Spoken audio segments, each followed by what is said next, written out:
the case, then,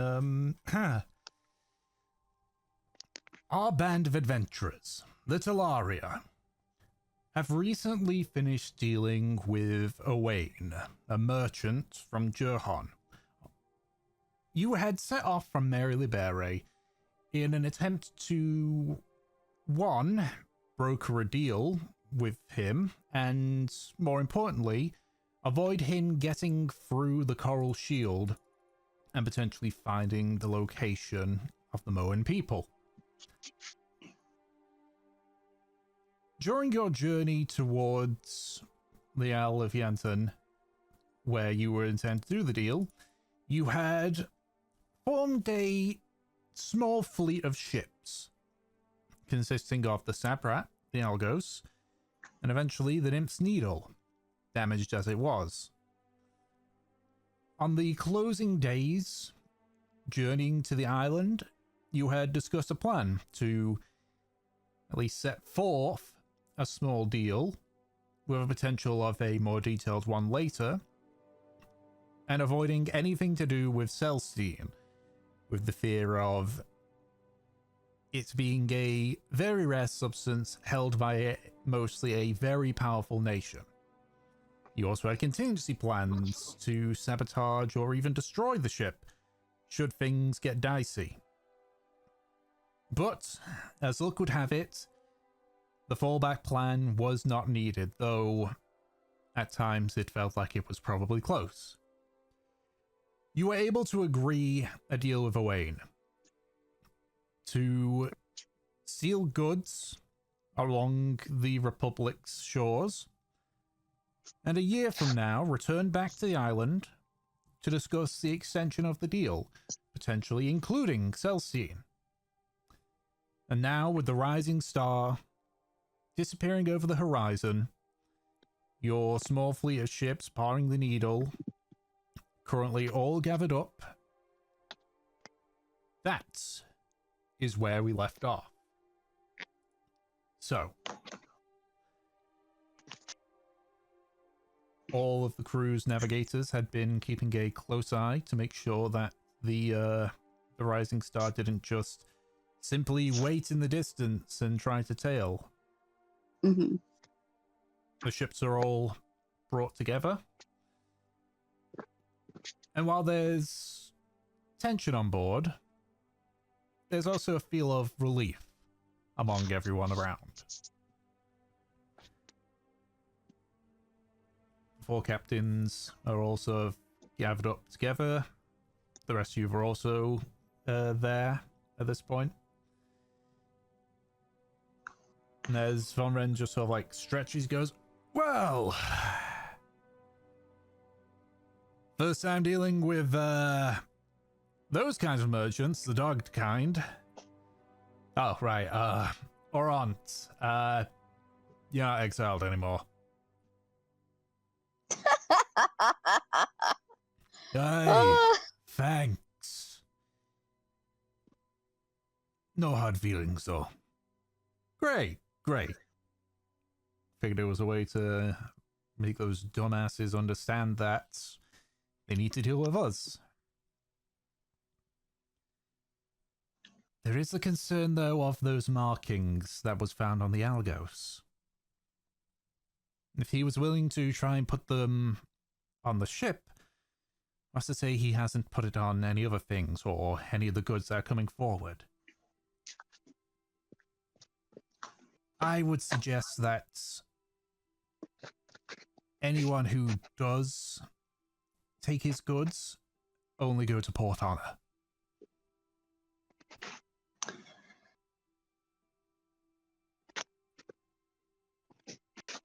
Just sort of like nods and such. You should check your ship. Who are you directing that to? Arant.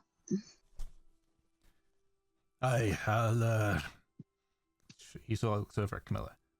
Pardon me, ma'am. Your gunnery master, she knows, how to detect magic and such. Is it possible we could, make use of her services? we might have to wait a day or so. She's already been checking around as is. But considering it's going to be a bit of time, we can probably afford it, especially while we wait for the needle to get back. I understood, miss.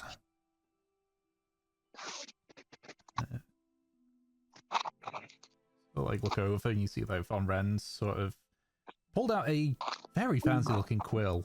Like, very lovely as well. As he's just, like, examining it. Camille also notices, like, Iridan. What? Look, if you're worried I had Sparks check it, it's just a fancy one that they use for the contract signing stuff. You stole a pen. Sure did.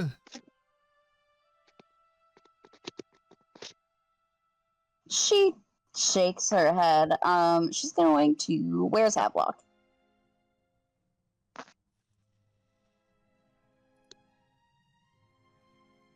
Anna. Hello? Hello. Hi. Where is Locke? Havelock is probably just sticking very close to Mev right now. Awesome. She's going to turn to him. She's going to gesture to the island. You're from Yento, right? Yeah. Yes. Why? Check your compass. Havelock is going to check his compass, give it a little bit of seawater. The cork points straight east.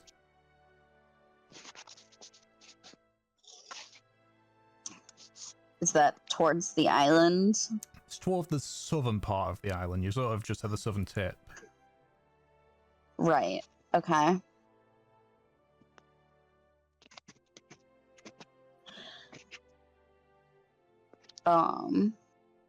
Yeah, she looks over the compass. I was thinking if you're from here, possible that your dad hit something here. I'd be surprised. As far as I remember, he didn't really stick around that often, but we can go looking if we have the time, of course. But we're gonna come back here anyways, to dig up that fucking cannon later. We can look when we come back. Is that alright? It's fine by me.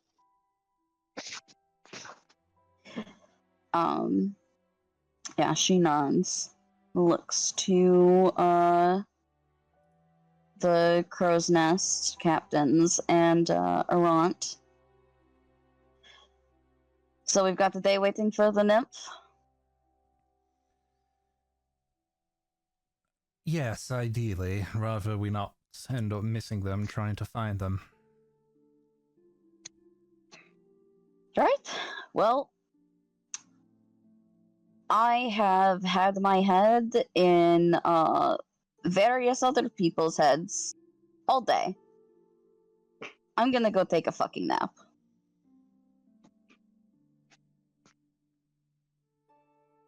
Fair enough. Do you want me to come with you? I'm gonna turn my head up for a bit, yeah. She looks at Havelock. If you'd like.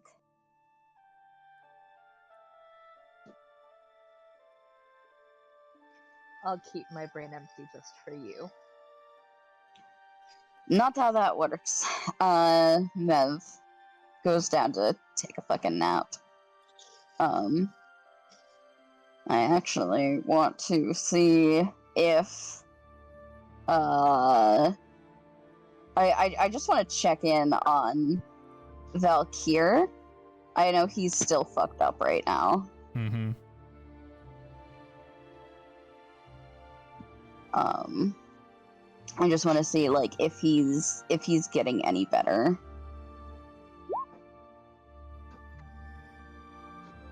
Okie dokie. Sort of focus, try to find the Prince of Valkyr. You are able to find it, and initially it doesn't feel like there's any sign of recovery, but you sort of like spend a few minutes just focusing, like trying not to disturb him, but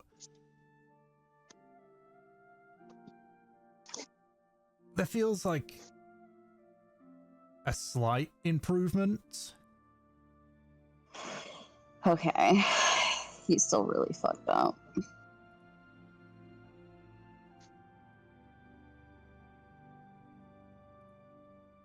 Alright. Then I will just I'm gonna fucking sleep for a little bit. I'm tired. I did fucking telepathy all day. Valkyr is fucked up, which means I'm still a little fucked up. Fucking things are going well for me.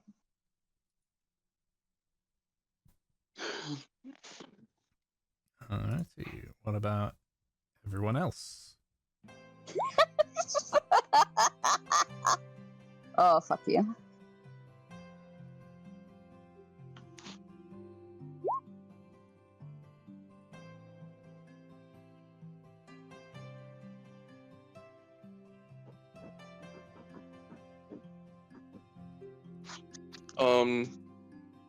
We are parked, right? We're not sailing anywhere at the moment. We're waiting for the Nymph's Needle. Yes.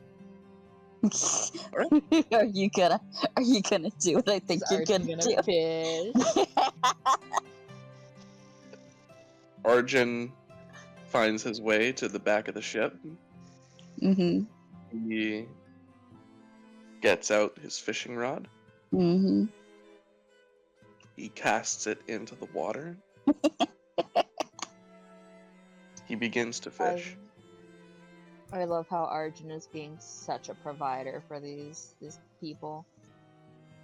Okay. Such a man. I gotta find that. He fishing fishes document because now. he can't smoke or drink. And, I'm gonna need to grab the fishing document again. Haven't had to use that for a while. Oh man.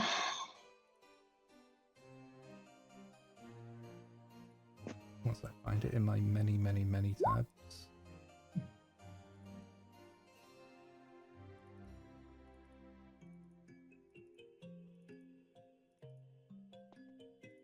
I mean, unless I remember the first tidbit of it, so go ahead and make a survival check.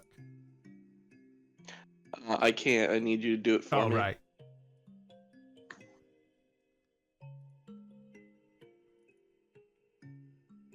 Then I shall do just that.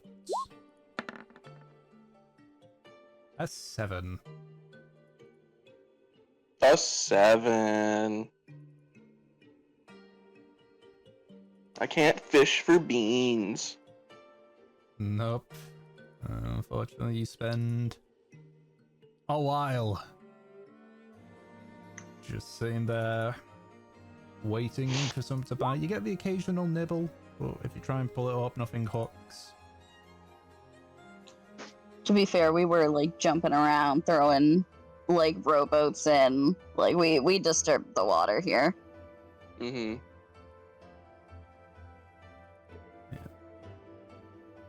After a certain amount of time, you just kind of shrug and pull in your reel and everything.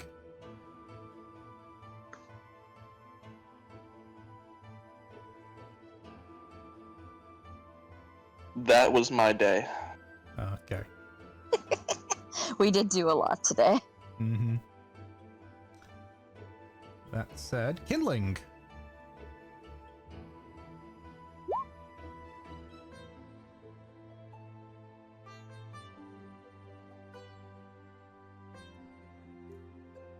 So, Kinling, as you're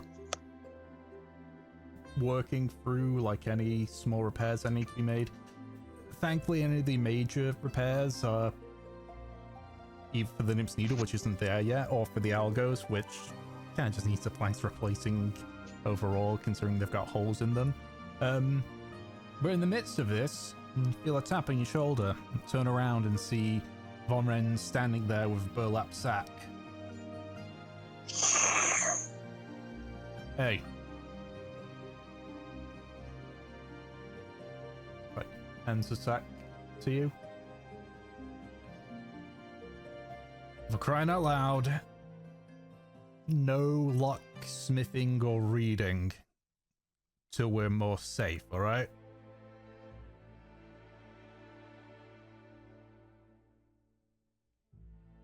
Is it? Hold on. Is this the book? It is book shaped.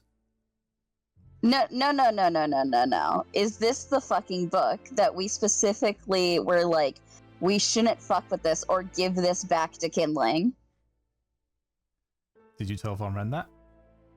He was literally there. I don't remember the part about saying she'll give it back to Kindling. We shouldn't give it back to Kindling, and he's gonna keep it in the fucking lockbox until, like, we figure out what the fuck to do with it.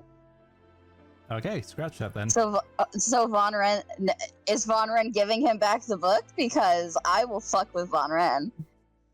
No, we're gonna scratch that. Didn't happen. I will throw hands with him. You still feel a tap on your back, but Von Ren does not have this burlap sack. We'll fucking fight him. Holy shit. Let's give Kindling the book. Fight him.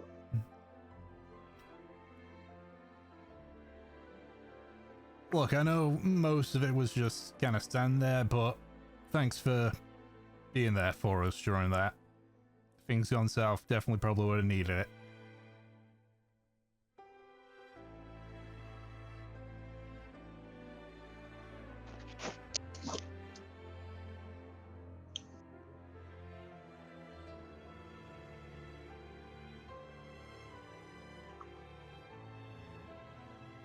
Or just kind of stand there. Just so like... You're not one for talking much, are you?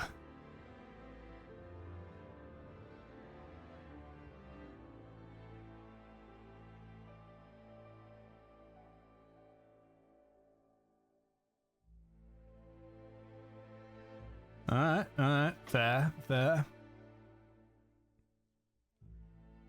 Just wanted to say thanks. Would have said the same thing to Mev and Havelock, but they're sleeping right now, so... yeah.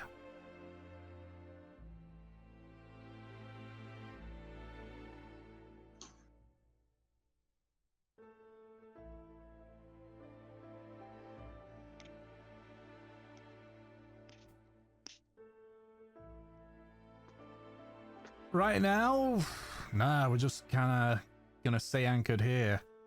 The morning, though, I mean, even though the needle's gonna be coming back here, it helps to keep an eye out. Actually, no, that's a good thing, actually. Keep an eye out, make sure that, that ship doesn't show up again.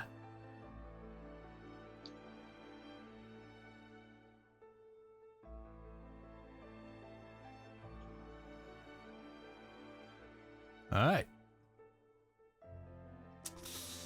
Good talk. He just walks away.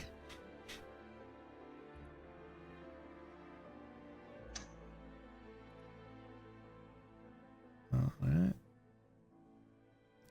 So, unless anyone's got anything else that they want to do for the remainder of the day? Nope. I think I'm fucking good. I'm fucking dead right now. Okay. And for the remainder of the day, there's a lot of idling about from people. Just keeping an eye out. Meals are cooked. And eventually, the next day comes around. A little bit cloudy, but the waves at the very least are gentle enough. Everyone wakes up to await the return of the needle.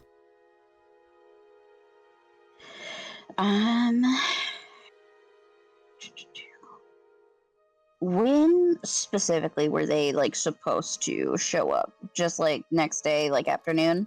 Late morning, early afternoon, roughly. All right.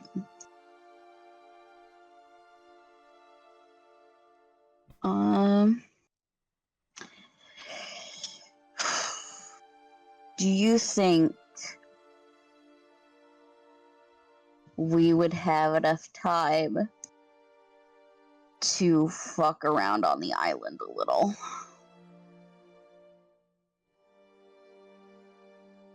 Possibly. Possibly. I mean, there's no... They didn't specify a specific time limit, and especially now that the threat is over. Realistically, you do, yeah. Okay.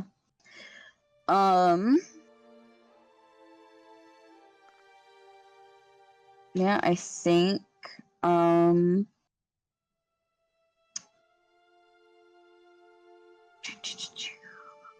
should talk to Havelock first. And I'm guessing this fucker's right by me, so I'll just like shove him. Lock. Yeah, I'm awake.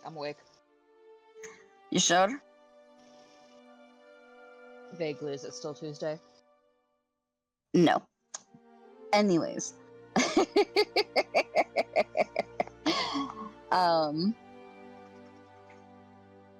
You know how I asked about Yanta? Yes. Where on the island did you grow up?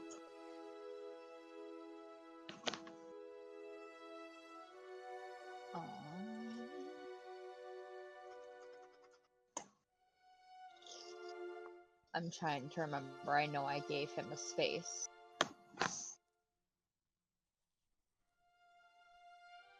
Havelock just kinda messes around with his hair, thinking for a second. The southeastern part of the island. Why?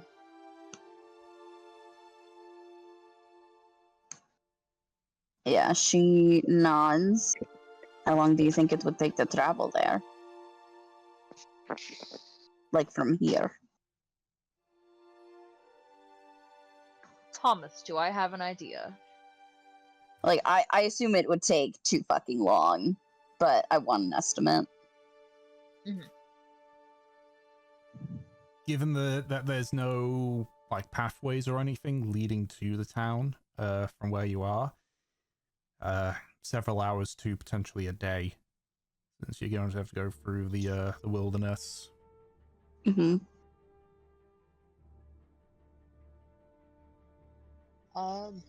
About a day, give or take. Why? Do you want to go? Do you want to visit? I'm wondering if that's something that you're interested in.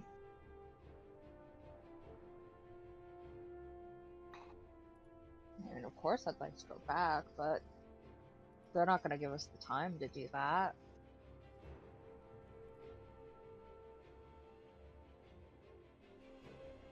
Unless we break something on the ship and make some more time.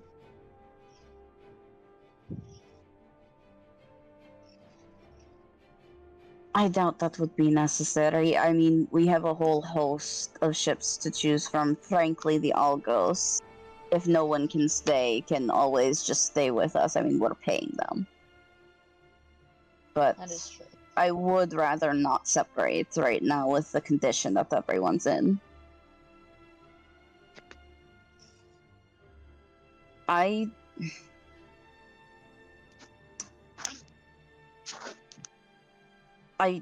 guess I shouldn't skirt around this issue. Do you have any idea where your mother is?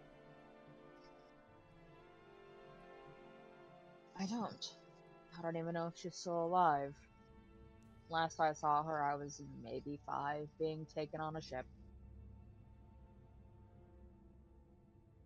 So you're not sure if she's still in town?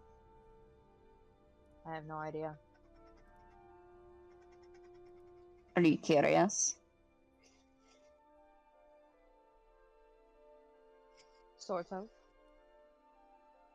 But should I be when I have a new mother-in-law? He's gonna nudge her in the stomach. Eh? Havelock, I'm being serious. I'm trying to gauge how much you care about this. And judging by your deflection, probably a lot.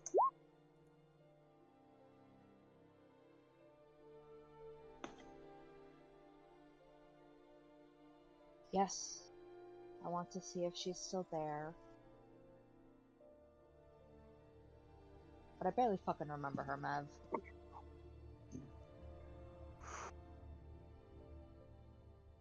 Yeah, I mean, I get it. It's not like I know my real mom, my biological mother.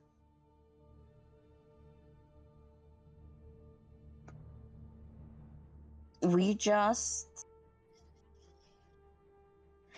You've got options, Havelock. We can stay a couple of days if you really want to and go over there. Or you can wait until we come back. But I want to make sure that you know you have those options.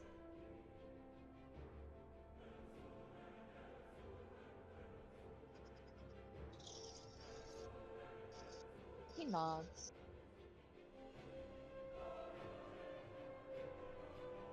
I'd like us to stay a couple of days.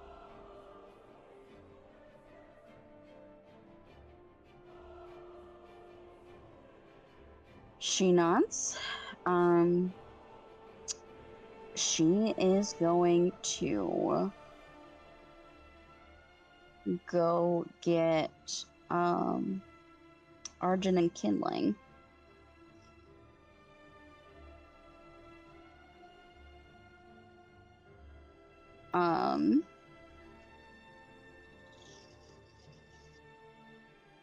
Where are they? Where are the boys? If it's the morning, Arjun's just doing like a workout routine / like shadow boxing session type thing. Okay. Well, I think I should actually talk to Arjun real quick first, like alone. So, wherever you are, she just like you're working out, and she like knocks on wood, like, hey. Hello. You're active this morning, though. I guess you always are. I try to be. So, listen. Mm. Is it... We're going to be traveling through the Isle of Moa together.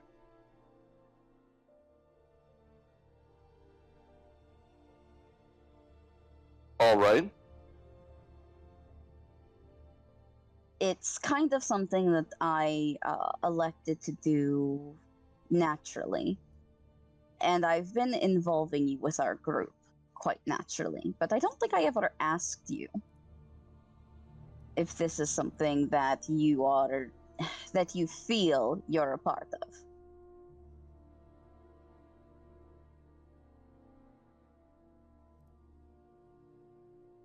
Hmm.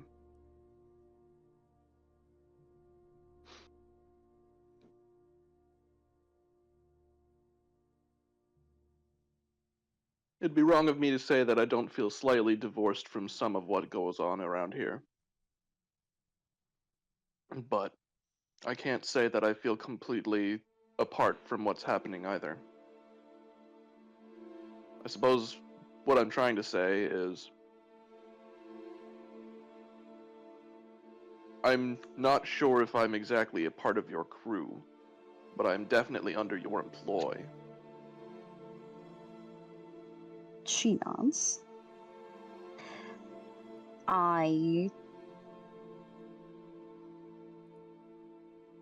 It's funny, I think I've just kind of naturally taken to you.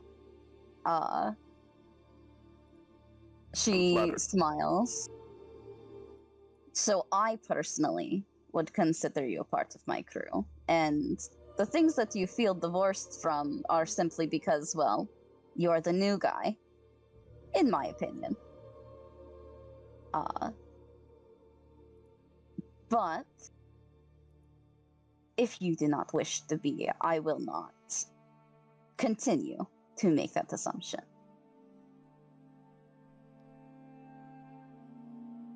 I'm asking what you want to do.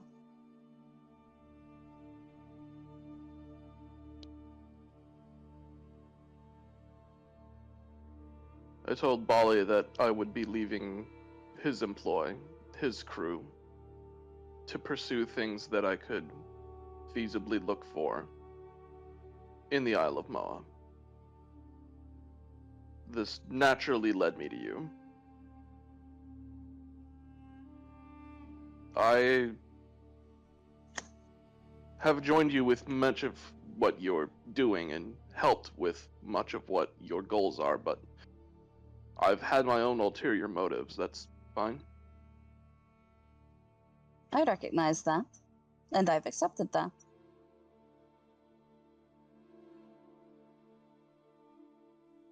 Then I suppose I don't mind being a part of your crew. She smiles. She holds out her hand. You'll take it. One firm shake. Yeah, she firmly shakes your hand. She says, well then, officially, welcome to the Talari, Arjun.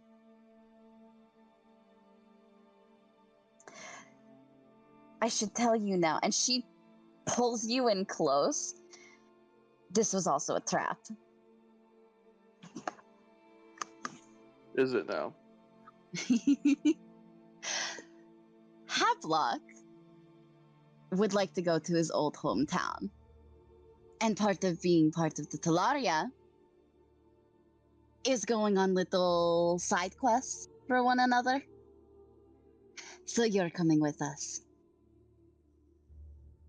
I see. Who's staying?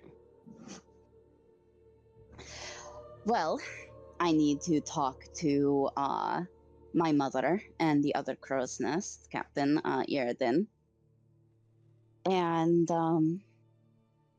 figure out if they'd rather stay here for a few days or head to Marylebberry. Either way, the Algos, Bali, should be able to stay for a couple of days, considering that they are under contract with us. On the island, it will just be you, me, Havelock, and Kindling. This is personal, and not near at the magnitude that dealing with Owain was.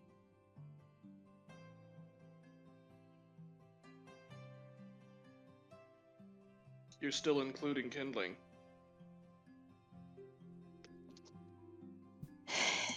I guess I haven't. That's bad. I haven't talked about what I want to do with him yet. Oh.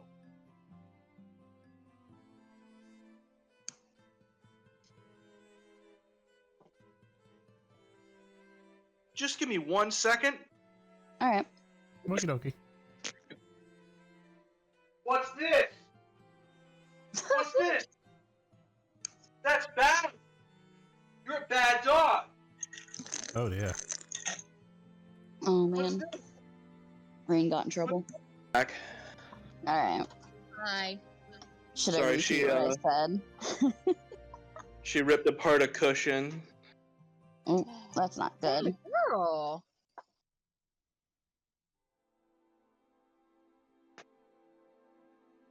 Alright. Yeah, you should repeat what you said. Alright. She will say, I suppose we haven't exactly dealt with what happened with Kindling yet. We know that he was under the book's influence, but we don't really know how much of that affected his actions.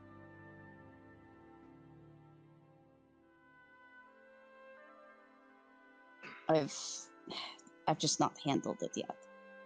I'm frankly not sure where to start.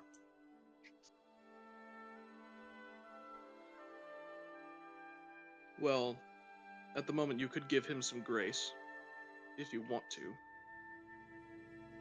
But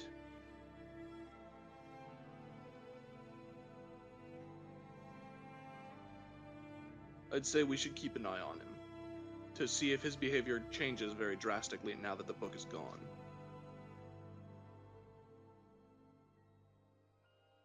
I agree. To that end, bringing him makes sense. I was just certain whether or not that was for that purpose.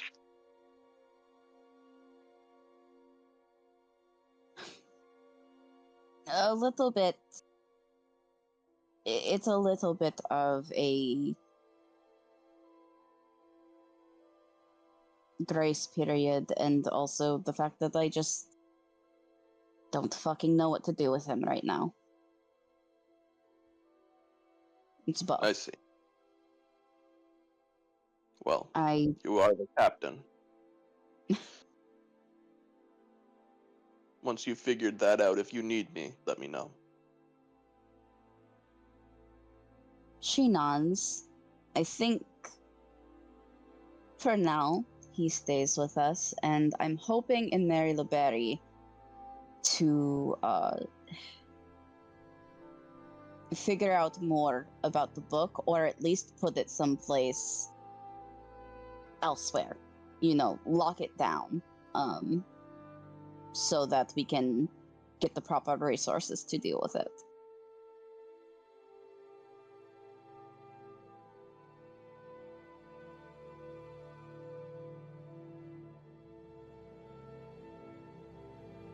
That sounds like a good plan. Yep, Or at she least the best to Mhm. have right now.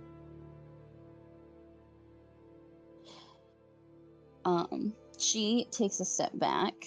She smiles at Arjun. Are you gonna finish up? That depends. Are you going to stay? I was admittedly gonna stick around if you did.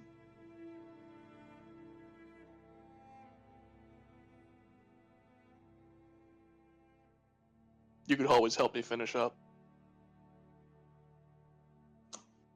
Mev fucking like cracks her knuckles. All right. She's gonna fucking fight you. Yeah. Yeah. No, he's gonna. They'll have a fist fight.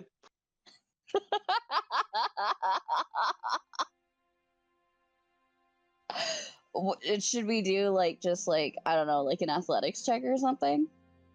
Yeah, probably. I don't know. All right. Yeah, Alright, I'd, we'll say, do- I'd say athletics, yeah. Athletics versus athletics. Mm-hmm. All right. How much are you pulling your Athletics is punches? shit. Ugh, I didn't roll very well. 12. And how much are the two of you pulling your punches? Oh, right, yeah. I need to roll for... Athletics. Holy shit, Arjun. You got a 23. Holy fuck.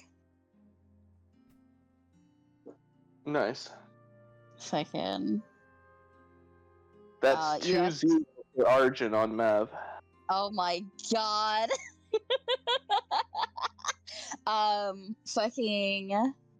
You asked how much we're pulling our punches? Yeah, because that's going to decide if you take damage or not. Arjun, are you what are you doing? Oh, he's not holding back. Okay, yeah. Mev matches that energy. She's not holding back apparently. You fucking beat her again. Holy shit. Arjun, the only person that's defeated Mev. Not once, but twice now. I'm just going to roll d20 to see how much. It's damage fucking you both crazy. take. And I'll say because Arjun won, he takes only half of the damage that he's going to take here, so... kind of par for the course with those numbers. Mev, you take 18 points of bludgeoning damage in total. Jesus. Alright. Arjun takes, it would be 11, but it's reduced down to 5 because one on the fight. Yep. God damn. Fucking. Yeah, you beat the fuck out of Mev. I think by the end, she's like on the ground. She's just like, what the fuck? What the fuck?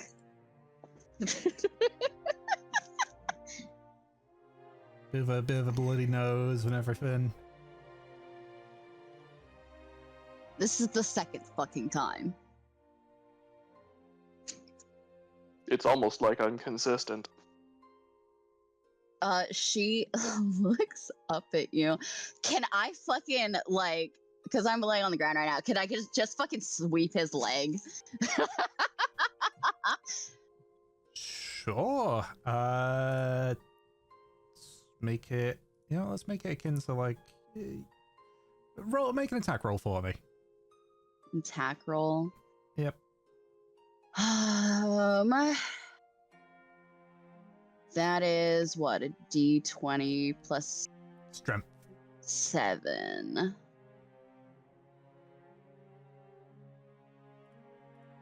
Do.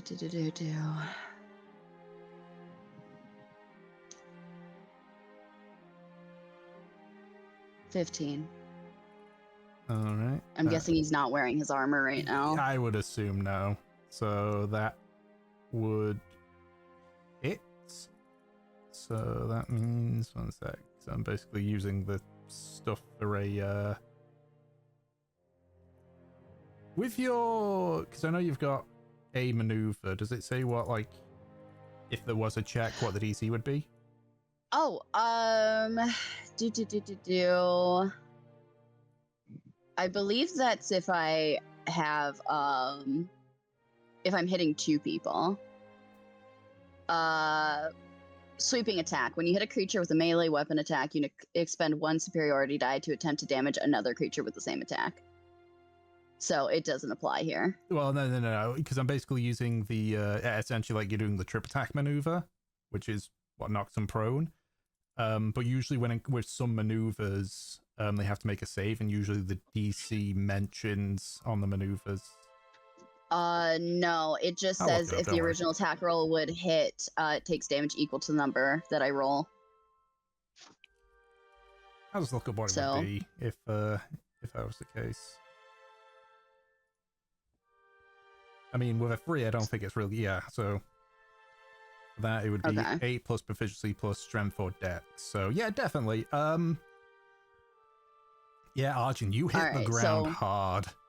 Yeah, you say it's like I'm consistent, and Mev all of a sudden fucking, like, her leg shoots out, her foot hooks around your ankle, and she just fucking knocks you on the ground.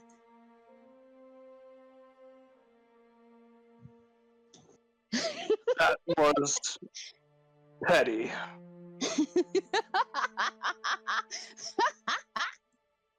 She fucking sits up.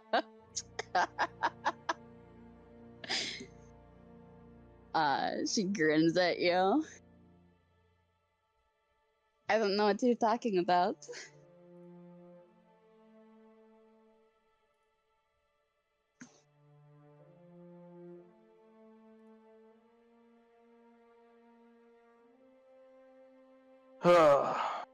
Well, He sits up, brushes himself off a little bit. She's grinning at you.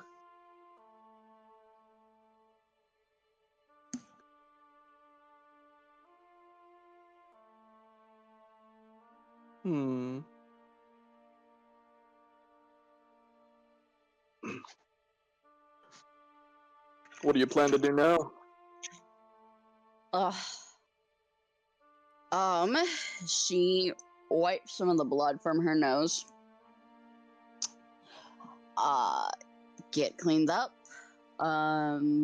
We go fucking get kindling and tell everyone that I'm going to the island for a little bit. Sure that will make people very happy.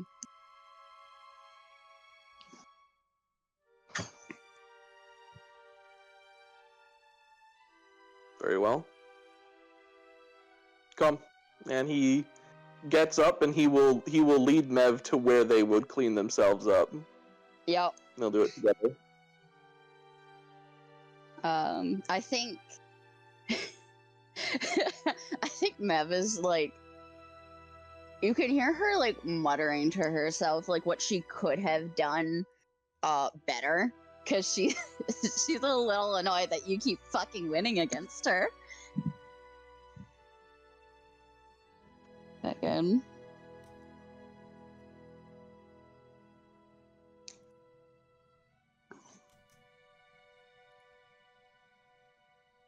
Alright. After we get cleaned up, I will get kindling. I just kind of gather like the rest of them. Obviously, I have Arjun with me, and then Havelock and kindling. And I explain that we're going to the fucking island. We're going to Yenta.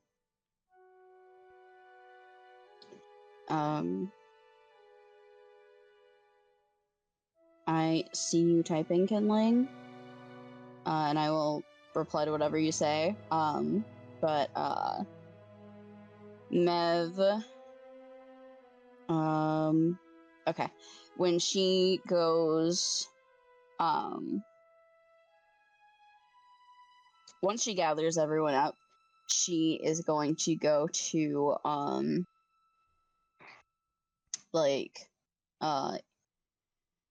I'm assuming that at this point the captains are all up and about, and they're probably talking about like next steps or something. Yeah, I'm imagining they're together. Yep, all four of them are there.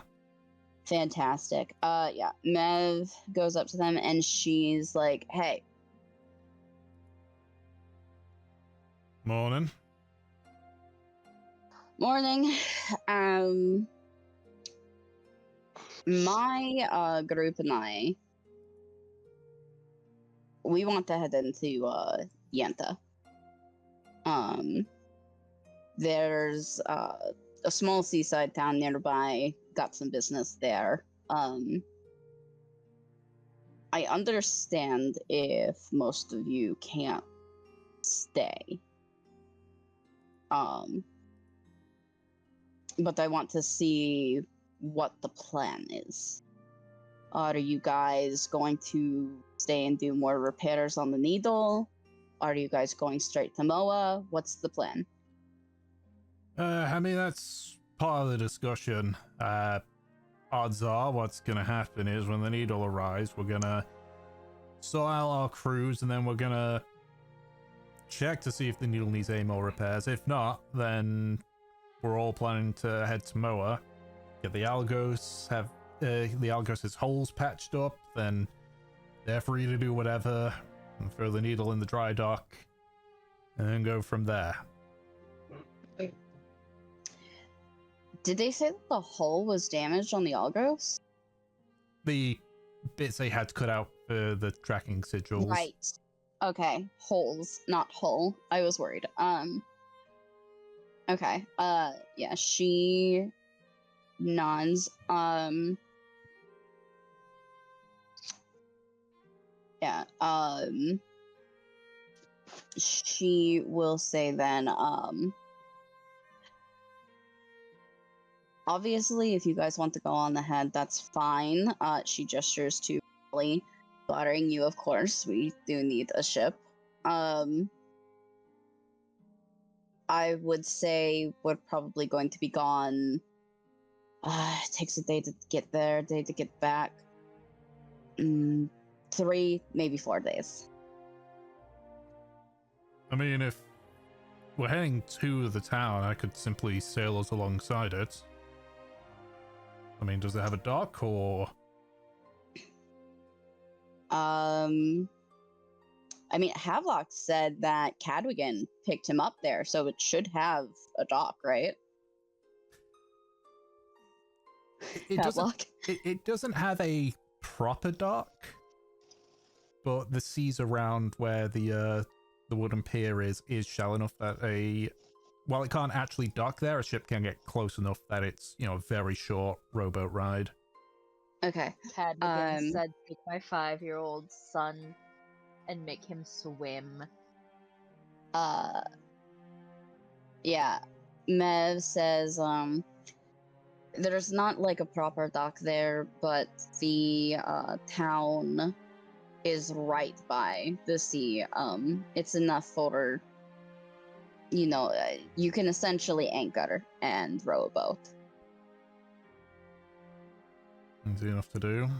Algos doesn't exactly sit low in the water, so might be able to get it close.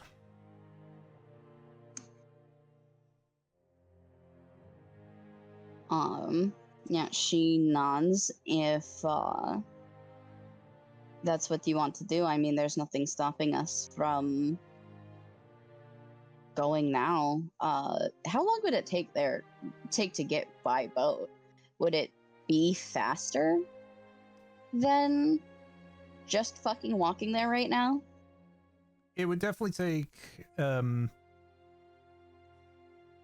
maybe a quarter of a day. Okay. I'm just thinking right now.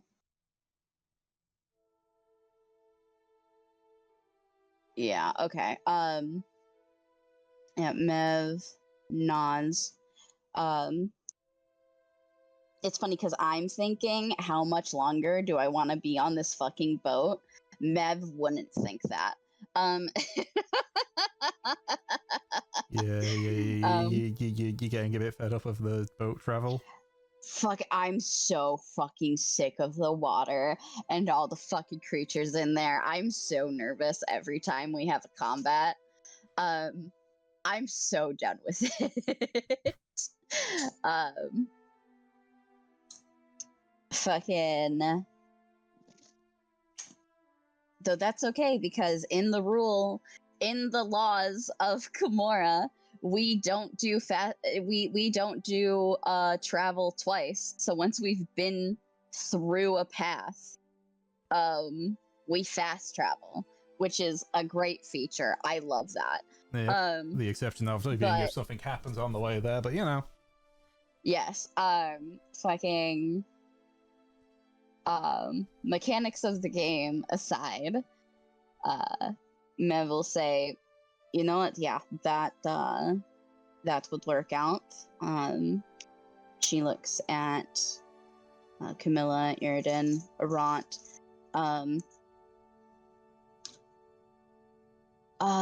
If you think that the nymph still needs repairs, I mean, this is a small town. I don't know what they can provide, but might be worth checking out. If not, we'll meet you back at Moa. Honestly, unless you spend a very long time there, you'll probably end up running into us again before we get back.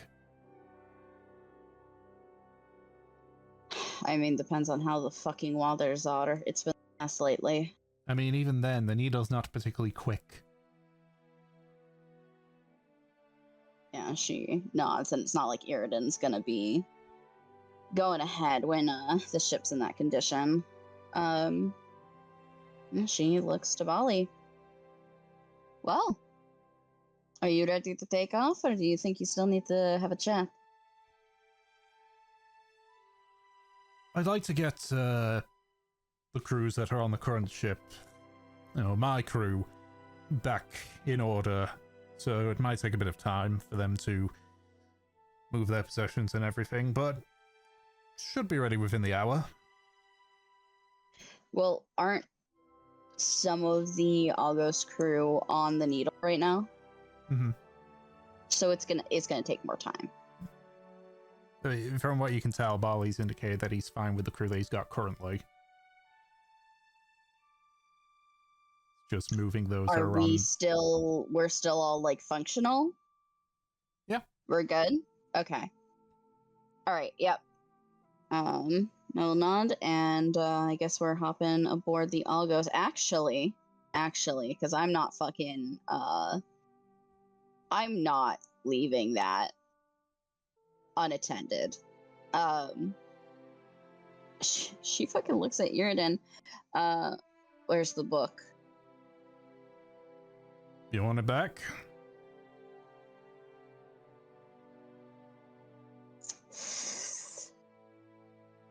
Bali, do you have a lockbox? I hope you do. Yes, all merchant ships have strong boxes. Yes. Great. I just want that thing nearby so that I can deal with it. If you could trade hands with Bali, make sure that it gets locked up. Sure, I'll go grab it. He's sort of like, Arjun has Kindling's knife, right? Yeah. Okay. I'm not worried about that. Just want to make sure, because that's like the key to opening that thing.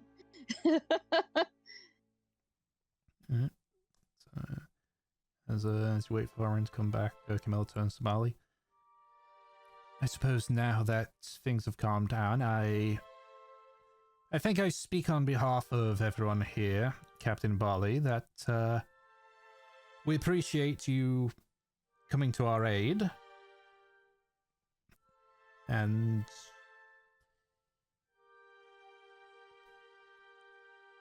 we would consider you a friend of Moa. Pop yourself waves it away. Look, I know what you... I understand what that would mean for me, but... I looks over at the Talari and such, says...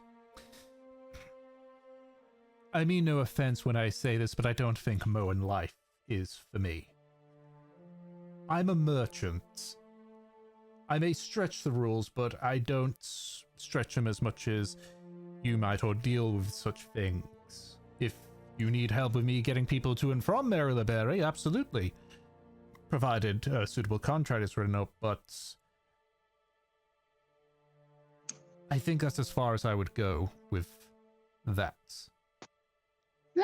Raises a brow, because Bali before was pretty excited about all the new opportunities that being associated with Marylaberry would provide, like merchantly. We just had a conversation with him about this. He sort of notices you raise brow. It's like, I've had a bit of a reality check with all this. Do I get the sense that someone's talked to him? Make an insight check. Fucking hell. Difficult to say. That's a bad roll. Fucking, yeah, Mev just, like... She just looks him up and down. Alright. As I say, I'm perfectly happy to lend my services when needed, like how it's been with myself and you all. But unless several of my crew actually decide to, I don't think I'm going to be calling Marylaberry my home. But while I won't show it off, I will take great pride in being considered a friend to the Moans.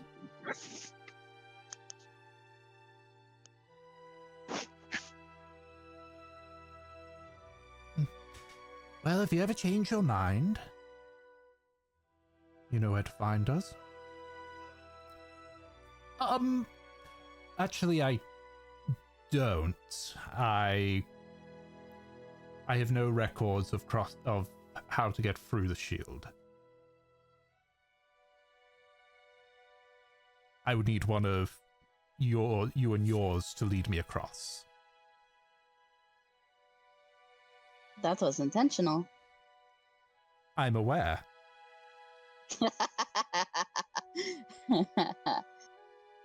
In a way, I feel that this is the most beneficial thing as well. Because that way, if one of yours needs to be taken over there, then I'll be able to and make use of some business. But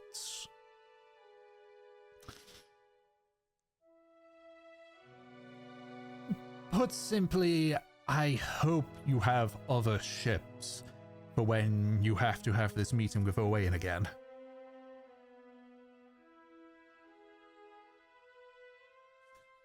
I'm sure we will.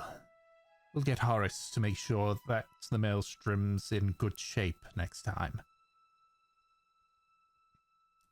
At this point, Von Renz came back with the burlap sack and just hands it over to Barley. He sort of like just looks at it. He doesn't take the book out, but he sort of like just sort of examines it, like sort of like judges its weight and such. Before just shrugging and tucking it under his arm.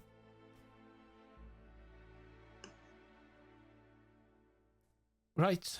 I will make sure that we have enough of our crew over. So like so Camilla. Any which are part of the needle at the moment, I'm sure you'll be able to accommodate them on the other ships. It shouldn't be a problem. Good. Very well, then I'll let you know when I'm ready. When we're ready to set off. And I will like tap the sack. I'll get this place someplace secure. So, walks off towards the Algos. Alright.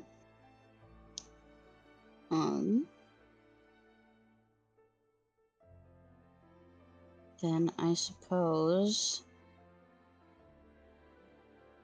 we'll just be waiting until the Algos is ready.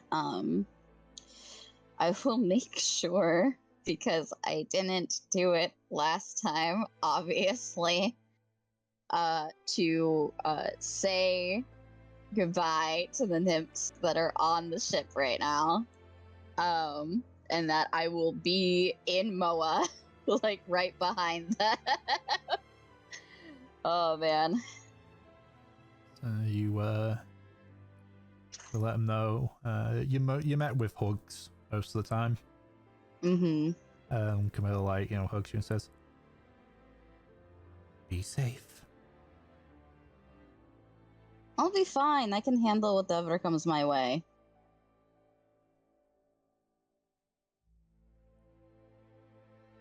Doesn't mean I don't get to worry about you. Just gives you another tight squeeze and, let's go.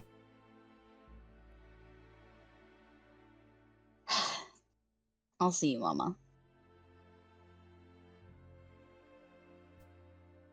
Just smiles, just ruffles your hair. All right.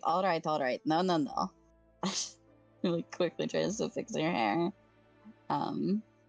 Now she's gonna go on to the Algos. Okay. The crew is all there. They're all set up. The gangplanks are pulled in. The hooks are dislodged. And with use of some of the oars, the Algos is pushed a bit away from the boats. Sails are unfurled. And you begin heading eastward.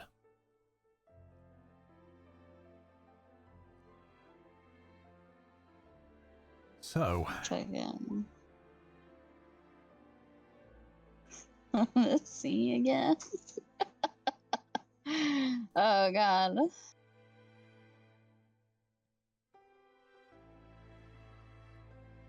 You begin heading eastward. Thankfully, at a less breakneck pace,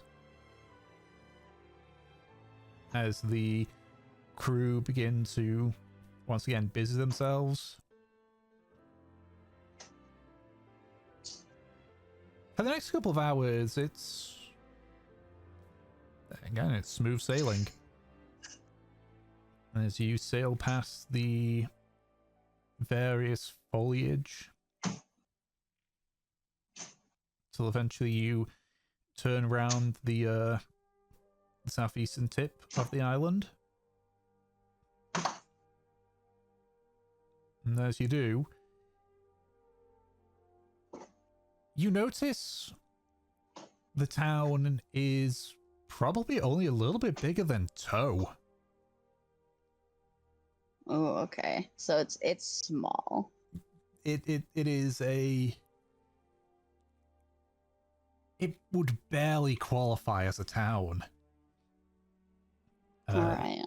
You're sort of able to see, like, maybe about 14, 15 various buildings of various sizes. As you sort of sail by, you can see various, like, rocky crags and sandbanks that the Algos is able to navigate around.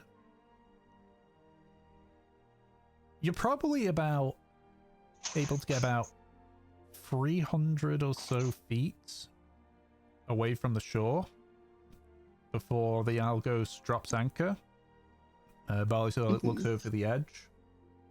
Like, yeah, this is as close as we're getting.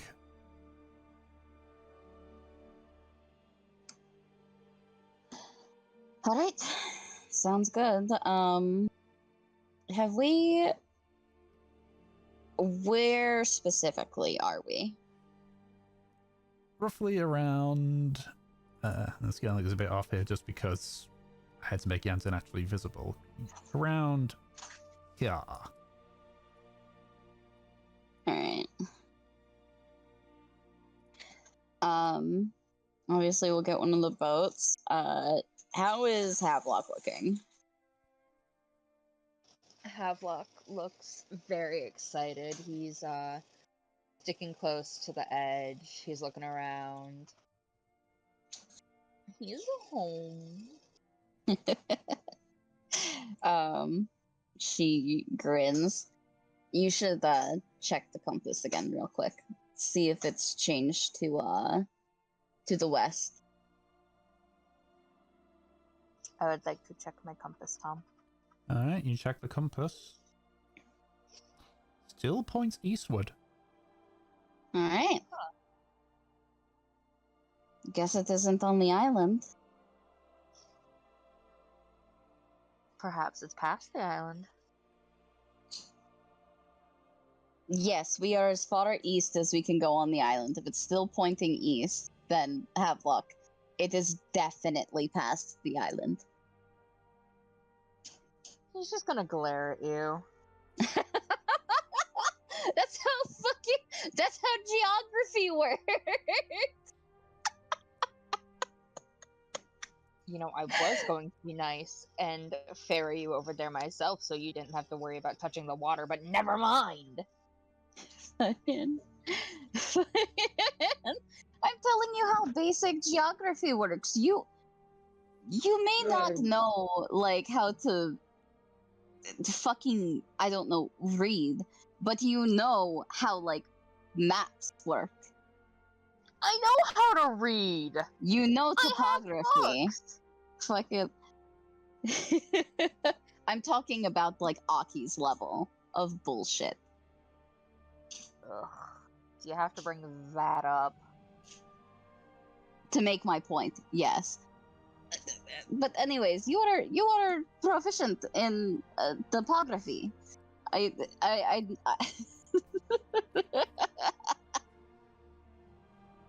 Mevalaire, I am allowed to be stupid 3 times a day. Let me have this. Fucking, yeah, she, fucking, we get a boat. She drops the boat. we're gonna fucking row to the island. Fucking. Havelock Maybe going it's to past the splash island. her with a little bit of seawater.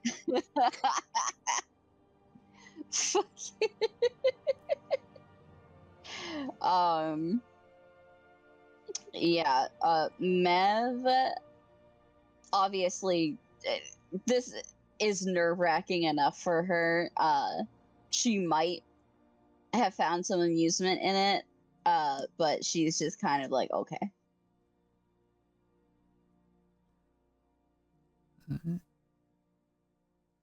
So you row towards the dock.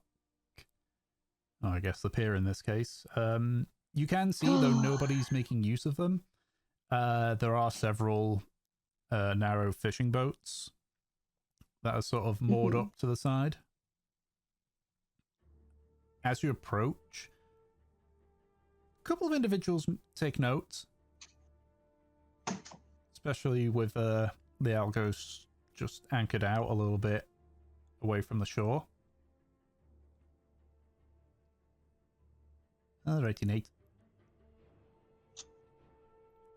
But you pull up to the pier.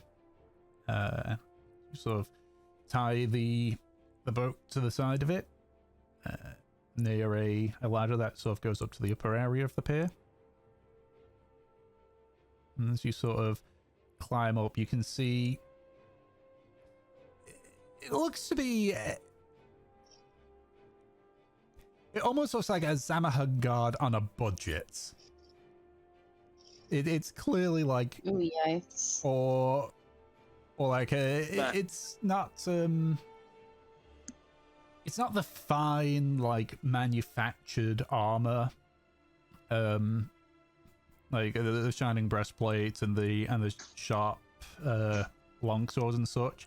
This is clearly like, I guess a better word is someone trying to do a cosplay who has never made an outfit before. Okay. The breastplate is clearly like of poor quality. Lots of dents, some scratches, some rust and such. But the gentleman helps you up one at a time. He's just like, well, welcome, travelers, to Yenton. Who are you?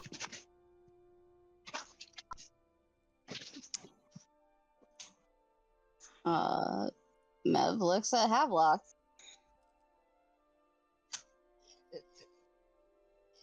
Havelock. Prothero. You're making that sound like it's something I should know. He's from here. He hasn't been here in a while. We're visiting. Oh. And what about the rest of you? Friends. You mean like? Visiting with me. You mean our names? Oh yeah. Arden? Katharina. She grins.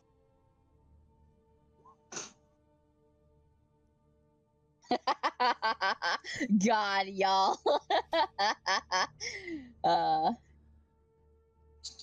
right. Well, sorry, don't tend to get visitors a whole lot. So like pulls out a little bit of parchment and just sort of like reads it.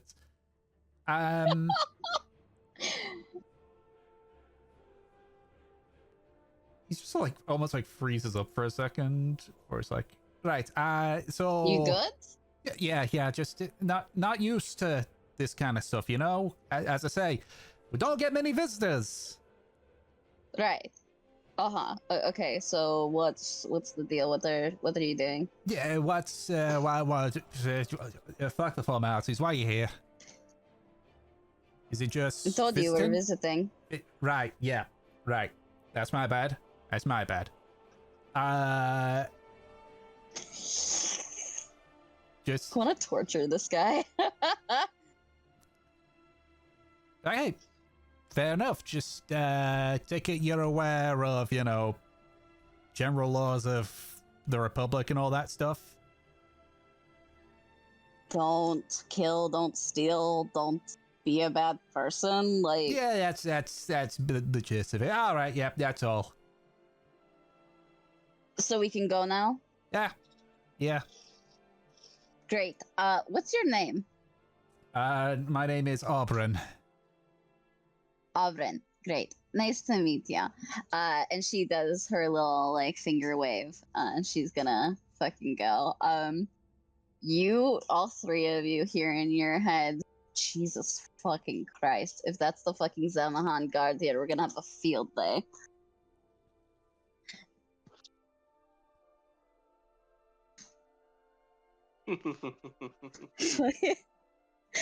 If this is the fucking military.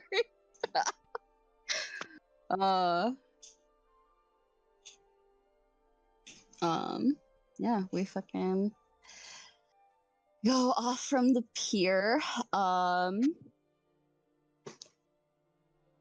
Obviously, as you described it, it's barely even a fucking town. This is like a little village, right?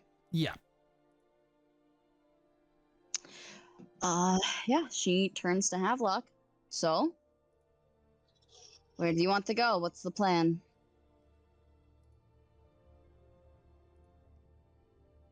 Taking Mev's hand, Havelock's starting to walk off in the direction of a very specific house. Or going to where home was. Come Where on, home all of you. was? Okay. It could still be home. I'm not sure.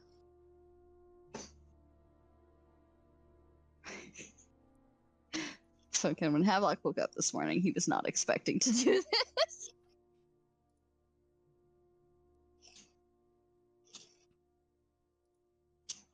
Havelock said, "We're in for pain. Let's go."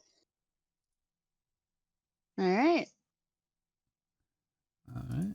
So you head through the various small roads, passing a small, crumbly-looking tavern. Pass by a smithery, small little woodworker.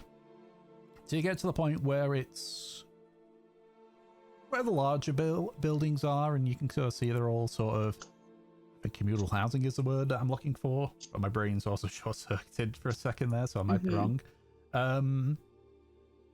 It's a variety of kids and their mothers, like either being taught or playing. You head to one of the further away ones. Building is still there. You head to the door that Havelock, you remember, was your home at one point.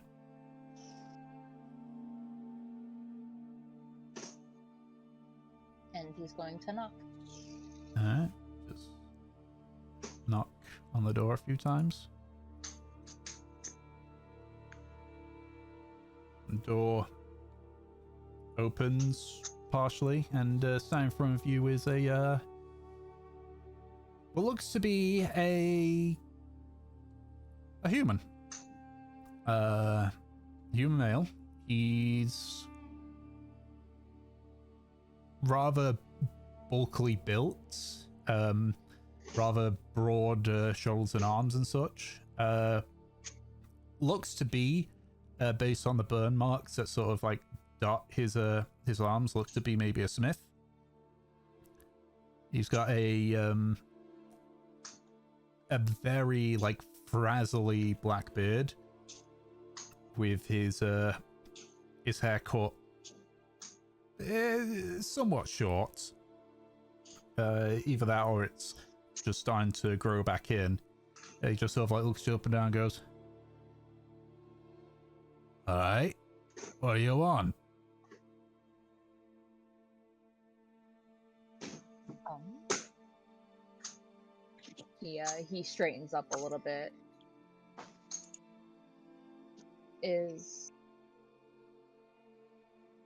I'm sorry, is the Mrs. home? She is, yeah. Why, what do you want with her? Just to speak.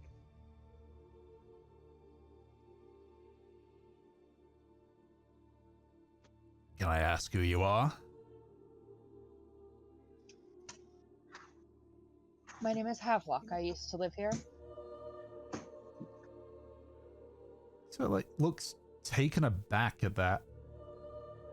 Just so like you sort of see his eyes sort of like look you up and down again as his brow furrows. I need to actually check because I'm pretty sure you had it written down somewhere. What would Havelock's mother's name be? Did you have a name for her? I don't believe I did. All right, well, yeah, I guess if that's the case, just sort of like leans over, it's like, "Armor!" Hear some voice in the distance, bit too muffled to make it out. "There's someone here for you." So like steps a bit to the side, the door opens a bit more, and do you have a description of her?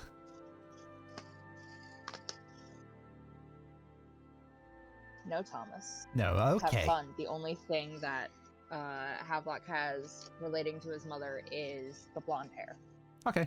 Well, she does have blonde hair going down to around her shoulders. She looks to be maybe in her early 40s at this point. She is relatively short, actually. Comes up to maybe around Havelock's shoulder.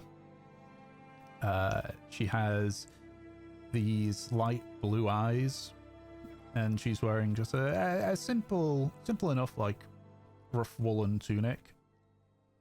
She's sort of like steps nice like, yes.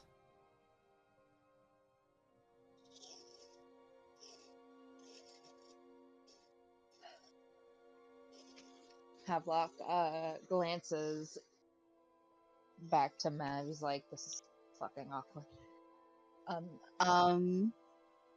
Does Havelock look nervous? Yes. Yeah, she is holding Havelock's hand. She like leans in, wraps her arm around his arm. Go on.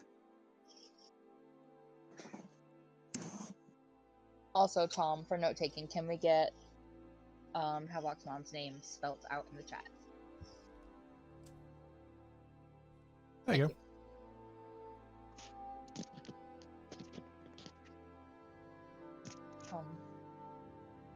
Amma. Yes. Nate, stop. Oh my god.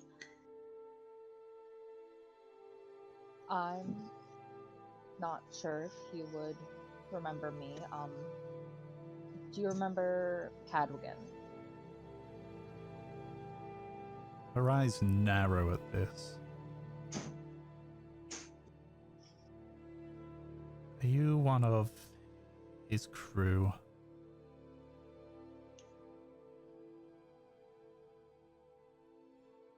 Yes, technically, sort of. Not anymore. His son.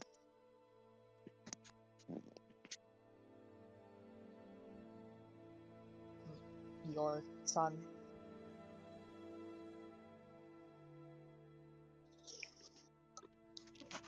It's a look of confusion on her face. I had a daughter, not a...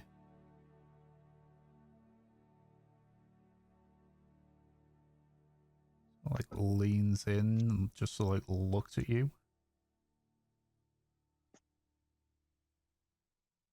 He gives her a little awkward smile. You know, Cadrigan, can't let a woman be on a ship.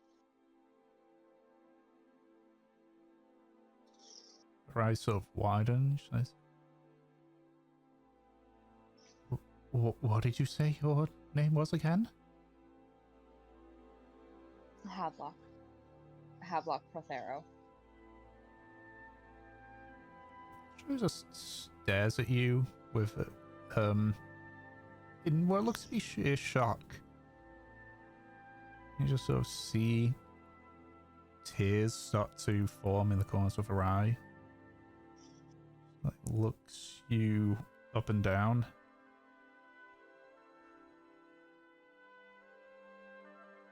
What did he do to you?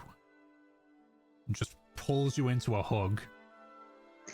Mev steps back.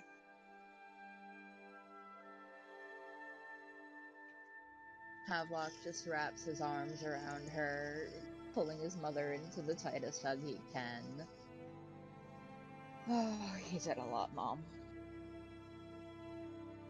But I'd like you to meet my captain and closest crew.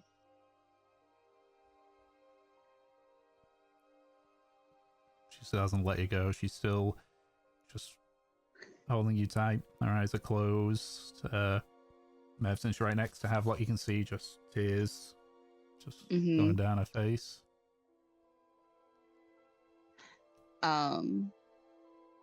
Yeah, she is just silent for now. She's letting them have this moment. Yeah. The man, the smith is sort of just standing there as well. Though you can see, like he's got his hand on the door frame. You can see his knuckles are white. I want to insight check this guy. Okay. What are See, you inciting?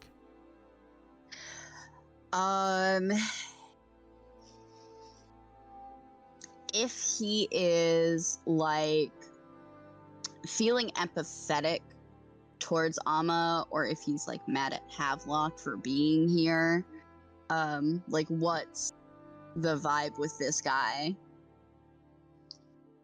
10. And 10. I mean, he's not making much effort to hide it. You noticed just out of the corner of your eye when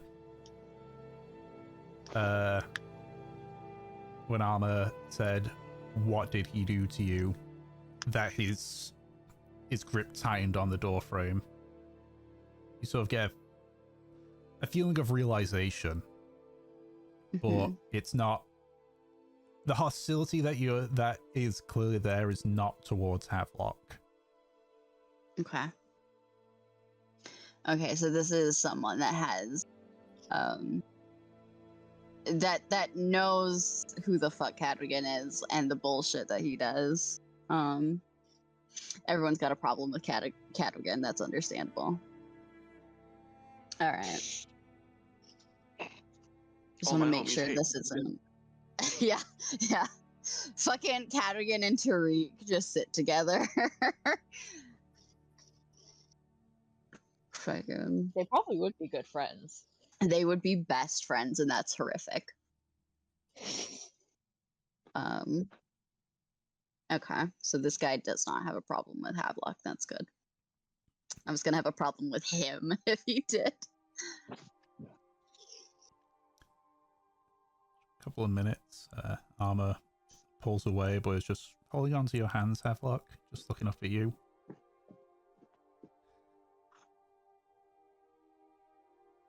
He told me that you were dead.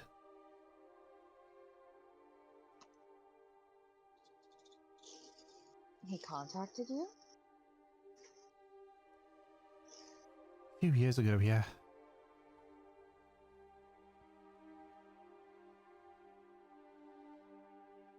Something kind of occurs to Mev, and she looks at Havelock. How many years ago did you have the surgery?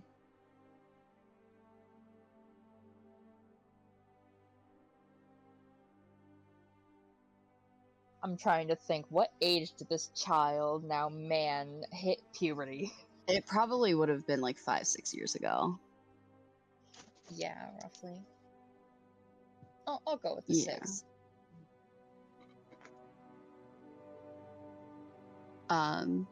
Yeah, Mev nods. She looks at Amma. That sound about right?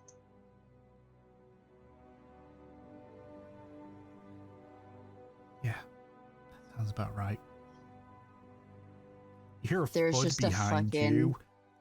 Yeah. As the as German's just sort of like hit the door frame. He's like, I cannot listen to. I'm gonna get us some tea. Sort of goes back into the house. Doesn't close the door fully. Like, you know, leaves it open just a little bit. Yeah, just Mev looks really disgusted, realizing what the fuck Cadwigan did.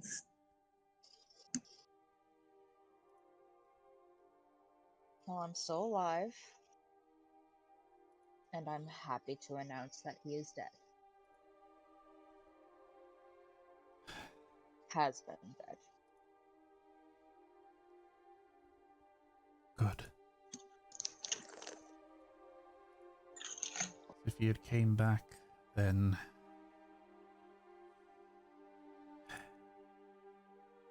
sort of like indicates to the somewhat closed door. Otherwise, Fairy would have killed him or died trying.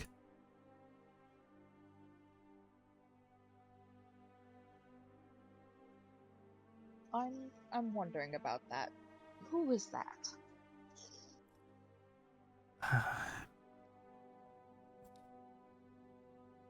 I don't know how best to say it. That is your stepfather.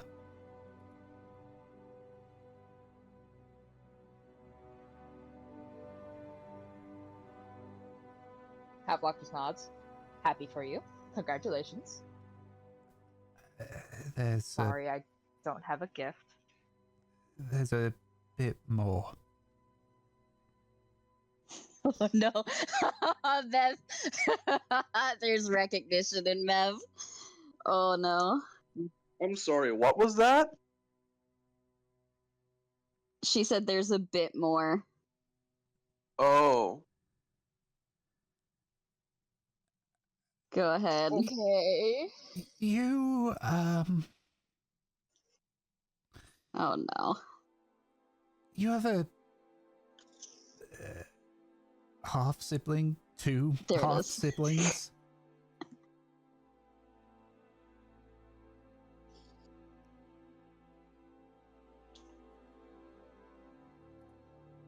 How old are they? About 7. They're both 7. They're twins. Nearly 8.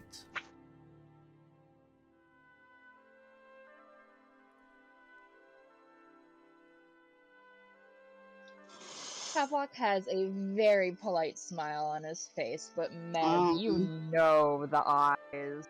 Yeah. He is thinking. I mean, you're connected to Mev right now. You can talk to her.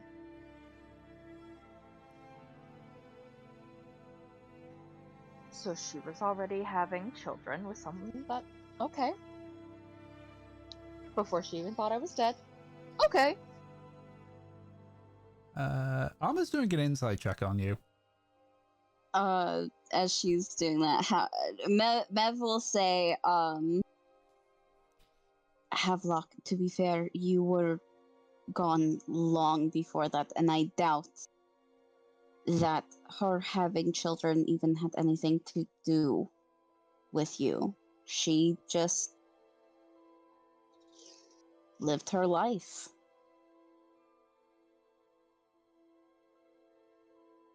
As best she could without her child. Doesn't mean that she didn't care. I'm not saying that she didn't care, it's just surprising. No, you're upset. Twins.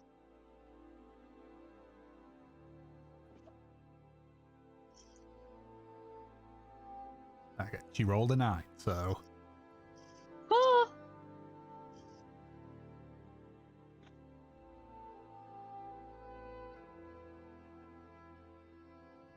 Well, I hope I get to meet them soon. Where are they? they're they're inside. I can ask. Yeah, I mean, would you like to come in for some tea?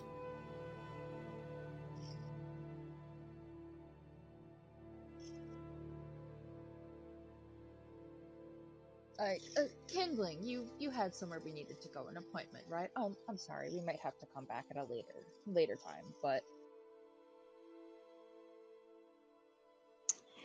before we have to leave, certainly. Mev, you hear in your head, Havelock. Are you gonna run away? That's the choice.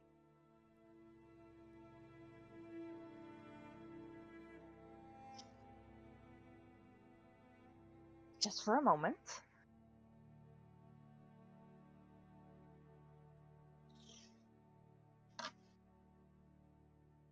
Just for a moment, Nev.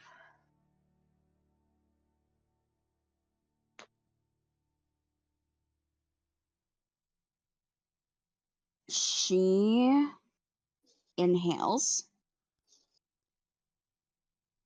It shouldn't take very long. Maybe 2 hours, if you don't mind. Of course.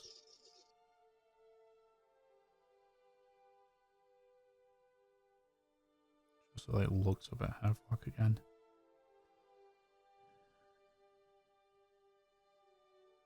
I truly have missed you, Havelock. I'm so happy that he's dead. And that you're alive.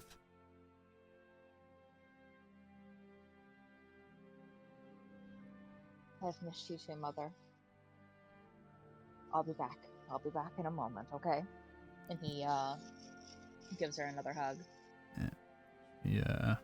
Gives your hands one last squeeze before stepping back.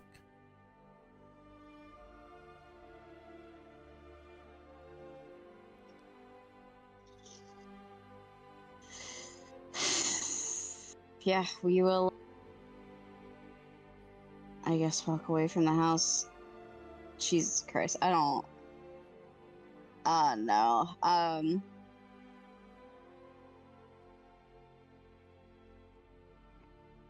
I don't usually do this. Mm-hmm.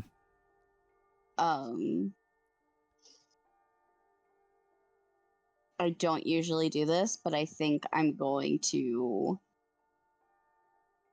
link up with Amma in order to gauge her thoughts. Okay. Usually I don't do this for personal reasons, but going to right now. So you're trying to get a read on like emotions, thoughts, Yeah. all that stuff. Yeah. Surface level, it is turbulent, to say the least. A lot of sadness, a lot of joy, bit of anger, bit of fear. Guessing at Cadwigan. You assume based on that it's a bit of a mess emotionally. All right, yeah.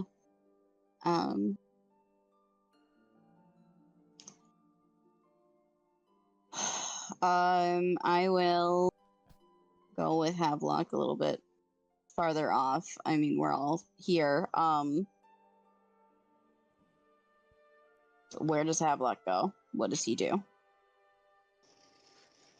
Havelock is making a beeline over towards where the shops would be.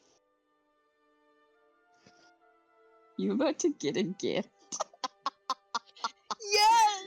Oh my god. You're so funny. There's fucking children! You're not just gonna be like, hi, I'm your older brother, sister, hi, without like a gift! I see. Generally, I mean, okay. Yeah, you start heading off towards the shops. Mev looks back at, like, Arjun and Kinlan.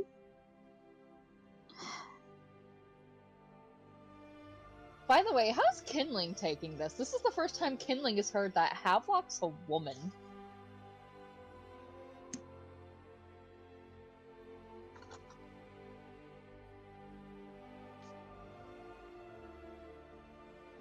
Yeah, that's true. First Kinling's hearing about it. Insight, huh? Ooh. I mean, I'm looking at him, so yeah. Ugh. Wow, our insights are not good today. We're allowed to be in distress, okay? Fucking twins.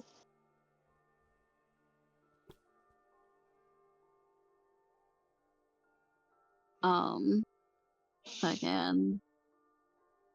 Yep, Mev looks at Arjun and Kindling. Something tells me that this is going to be distinctly more messy than I thought it was. And it was already going to be pretty messy.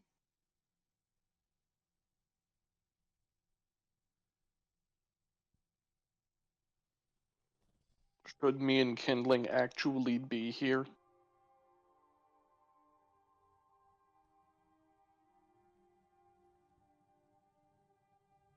I think not. I think... Honestly, I'm not even sure if I should be here, but I think Havelock wants me here.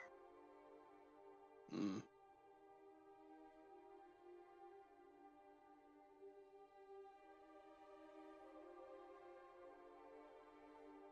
Obviously, you two can explore the town, go back to the ship. Arjun, I know that you can probably fucking fish anywhere. But I get the feeling that this is going to take a lot longer. Yeah. Kindling, do you want to go back to the ship?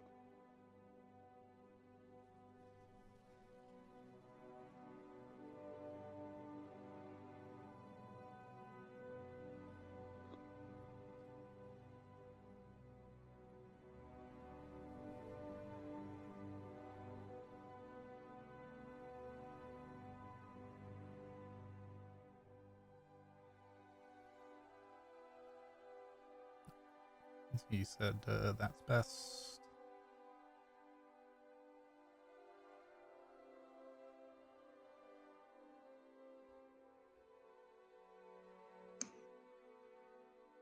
Yep. Yep. Did you hear that, Brad? Kinley said, that's best. Very well then. Let me know how it goes when you get back. Hopefully... God, I hope this goes well.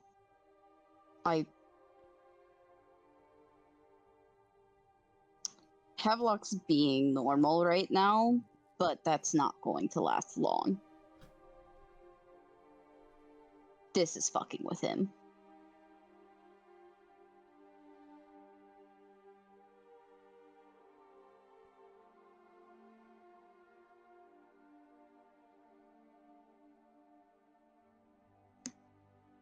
I don't know how anyone would deal with that.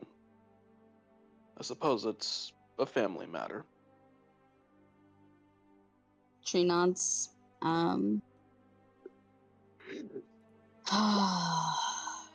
She's gonna go, help Havelock shop, I guess. Okay. Right. If that's the case, then let's take a small break. You mean before we get into all the emotional stuff? Yes. So, And we're shopping right now. Yes. all right. Yeah, I think you're going through this town, Mev. Mev is like watching you look through these shops. And she says, Havelock, you know you don't have to get anything.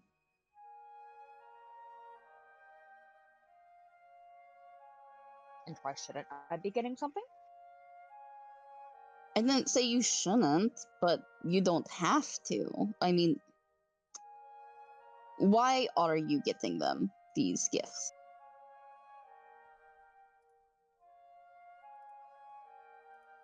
Because I've never met these children, and they're my siblings, and children like receiving things.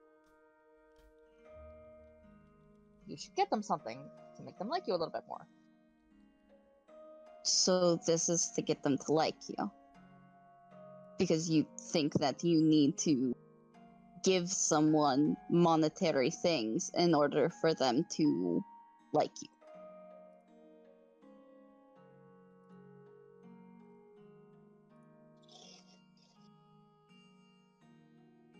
He just sighs and looks over at Mev, looking very tired. Mev the therapist.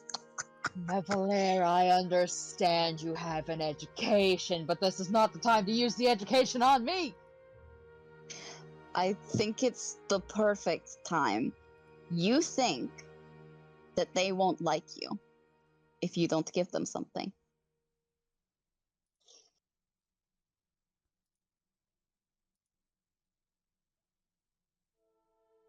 And why in the hells would they like me?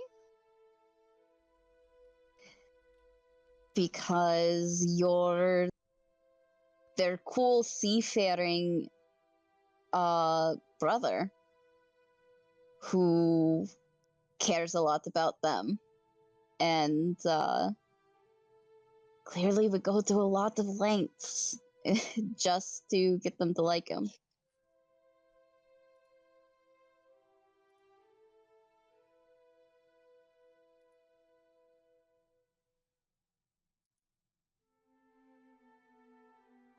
I'm still going to try and get them something.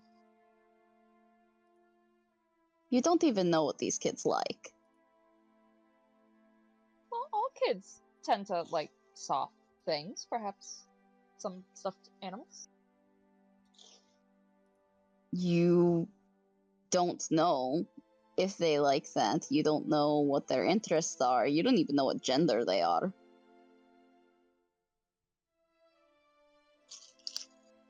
I feel I have decent enough experience as both to figure that out. Fucking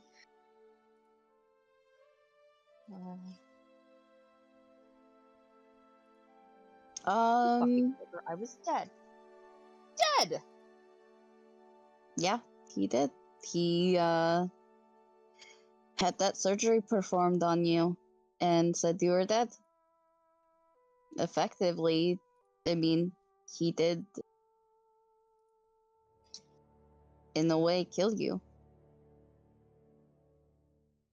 Or try to.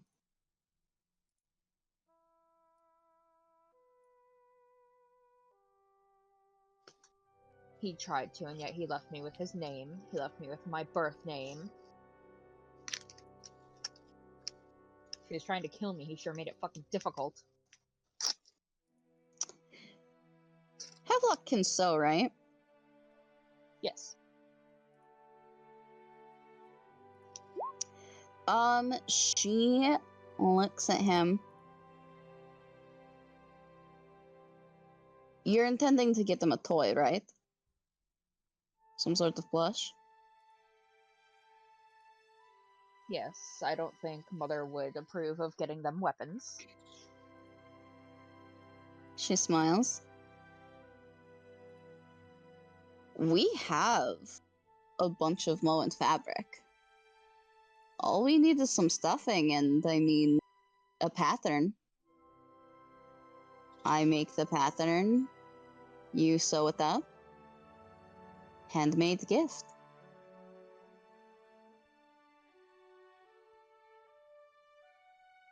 Some relatively cool seafaring creatures. It's been a while since we gave Kindling a brushing. He's got soft fur. Honestly, have we not collected a bunch of Kindling's fur? You brush him all the time. You should have like a bag of it. I probably do. Oh my god. Yeah, Mev takes out some of the fabric that they've gotten, the really, really pretty kind of I don't like this word, but I don't know any other way to describe it, like oriental fabric.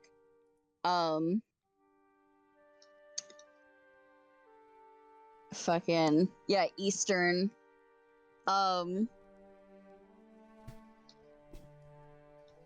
And yeah, she will fucking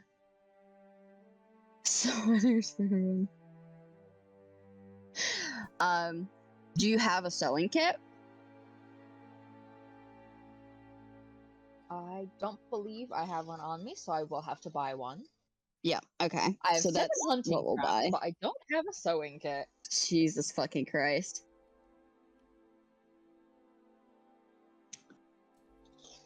Alright, we'll get a sewing kit and we will make those. How long do you think it will take us?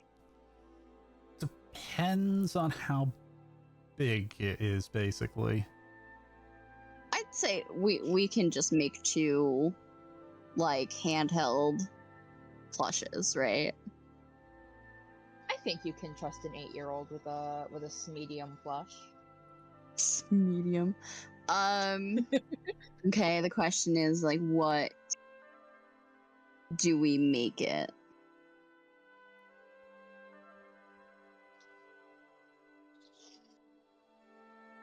It's a good question. You know what I have in mind that's kind of really stupid? Those little handheld octopus plushies. Where you Oh can my flip god. them inside out, and one's angry and one's happy. Oh my god. Yeah, we can do that. It is stupid, but we can do that.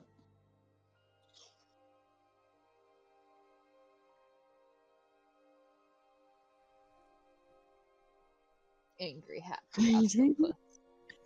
Fucking. Alright. It will take a small amount of hours, but easily doable. I got an idea. Both of you make a dex check, or one with advantage. Havelock, make a dex check. With advantage. I'm not doing that. That's a 16. 16. Okay, you're able to for one thing, you're able to make it of a nice quality, but you're also able to speed it up a bit, I guess. Mm-hmm. Not so much corner cutting, just efficiency. Yeah. Then after about just under 2 hours, maybe an hour 40 or whatever, you have these 2 plushes. Awesome. All right. I think these turned out pretty well. They're very cute. We did a good job, Mev. She nods in agreement. And she says, and since they were personally made, it's, well, more personal. It's you. She smiles. I mean, you literally made them their own mini krakens. Yeah. Little friends, little buddies. I wish I knew This how to do shows that- them a that little weird bit of who you are.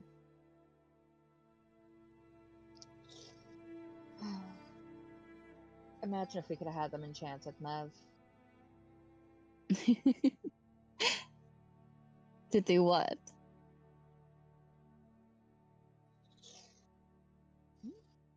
Potentially be able to cast Sword Burst as needed. It's only a cantrip. Now, I definitely don't think your mother would approve of that, but something to keep in mind in the future. Self-defense octopus is very useful. Who are they defending themselves from? The idiot guards that live here. Oh, that's true. Maybe we can convince your mother to let us teach them sometime. Or maybe we can get her out of here. No. I shouldn't propose that kind of idea. We just met her. I don't think she'd take very nicely to a Prothero attempting to get her onto another ship. I wouldn't. We've got time. Maybe we can help boost the economy. Fuck, we need some wine. Fucking... I mean, I'm pretty sure we have alcohol on us. We have, fucking... Oh, what is it called? The Arizarian, like, spirit or whatever. I was gonna say, of course, Havelock has alcohol on him. He has like 3 separate, Fucking... what are they called? What are they called? Not water skins. flasks. Mm-hmm. Yes, he has like 3 fucking different flasks and a jug of alchemy. He always Yeah. has something to drink. So bad honestly, we could give one of the Arizarian to them.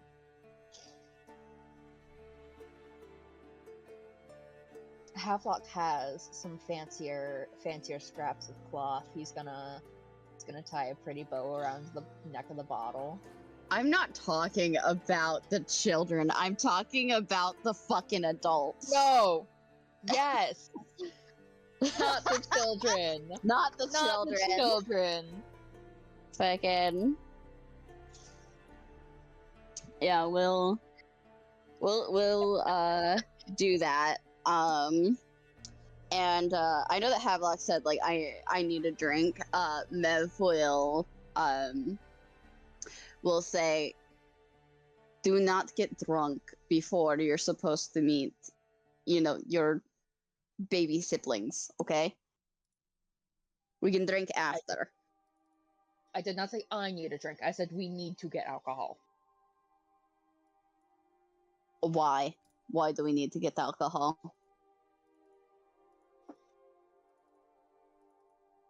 Belated wedding gift. Oh, well, look. She holds up the Arizarian wine. The fuck did you pull that out from? Have you been hiding that in your tits the entire time? I Mev grins. Remember how I said that I wanted to steal one of them from like our little stash that we got?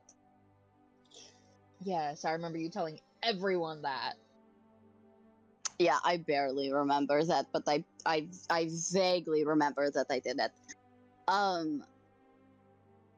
Surprise. I'm actually pretty sure we didn't sell the other ones either, so the other ones are just back on the ship in our stuff. So, Yeah, you didn't get around to selling it. yeah, a bunch of other shit happened. So, I've got some back on the ship, and obviously this is the one that I've kind of been carrying with me. He just grabs her cheeks roughly and kisses her. You beautiful fucking thief.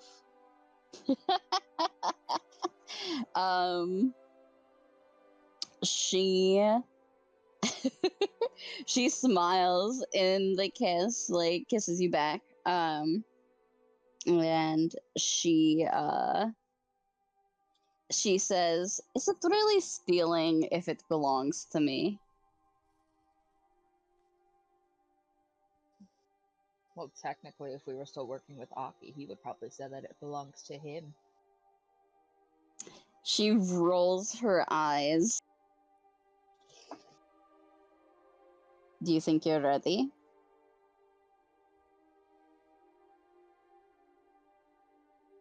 No, but that's not going to stop us. Do you want to talk a little bit more about how you feel, how you want this to go, what I should do?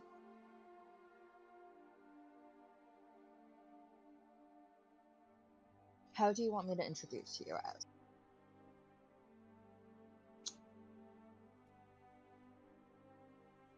She inhales. How do you want to introduce me? The way that you are, of course, my lover. Or we can be more respectable and say my captain.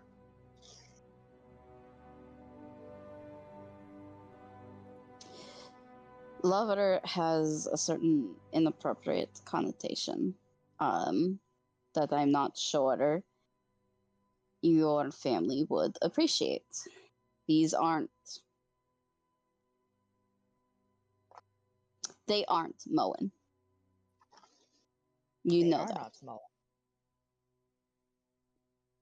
But I don't think we count as exclusive enough to say you and I are what you and Aki were.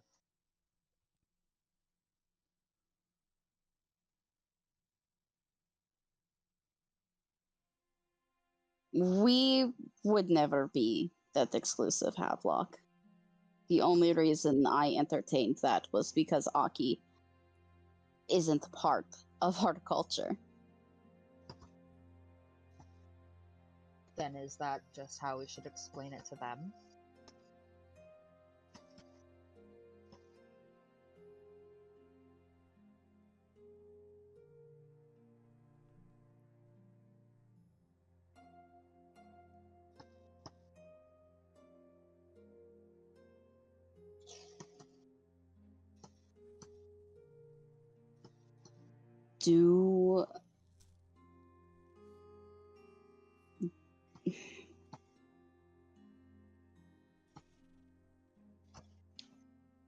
Do you want me to be your girlfriend?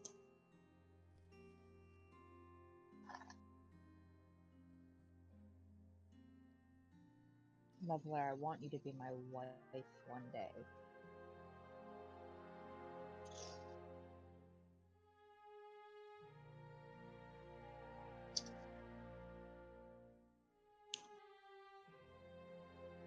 There's a little like twitch of a smile, but she says, "That doesn't answer my question."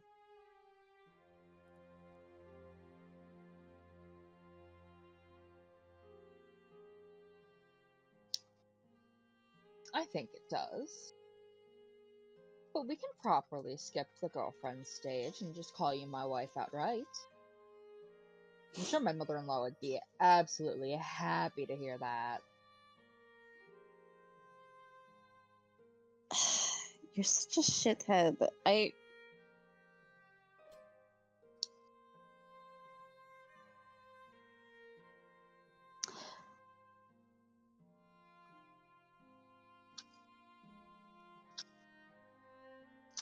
I would like to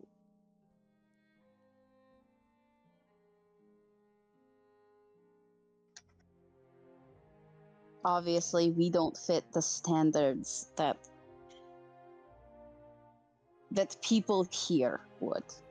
We don't do exclusivity in MOA.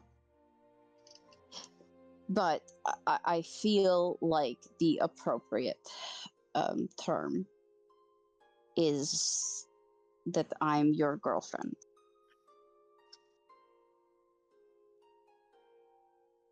You just watch as a shit-eating grin tugs on his lips. So...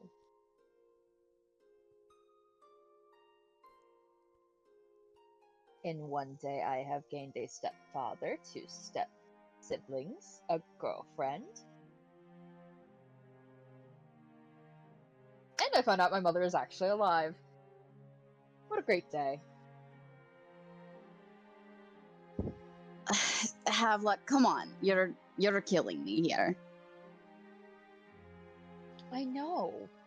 You have to put a label on something. Oh, I know how you hate to do that. Do you accept it or not? I, Havelock Prothero, wholeheartedly No. accept with grace and honor taking Mevelair Gatlin as my girlfriend. There's nothing honorable about you, fucking scoundrel. Yeah, but you love me. She fucking... She, like, shoves him a little bit. He lifts her up, tossing her over his shoulder. Come on, we have family to meet. Wait, we didn't even talk about, like, what you want out of this.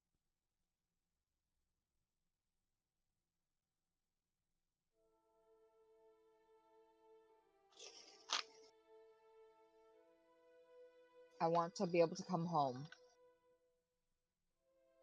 To have a home.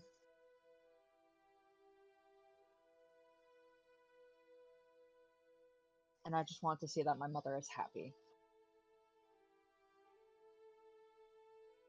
As long as I can see that, I don't care what the fuck happens.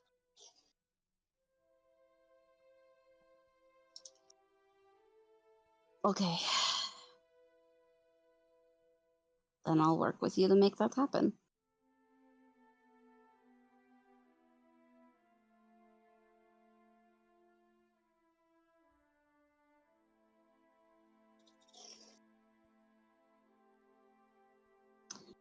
She will let you carry her off. What were you saying? As he carries her off, he asks her one last question. Do you think it'd be too much to leave them 100 gold and 24 platinum? I think in a place like this that's quite an abundant amount of money, perhaps you should ask them if they feel comfortable with that. That's an insane amount of money here. It's an insane amount of money anywhere, frankly.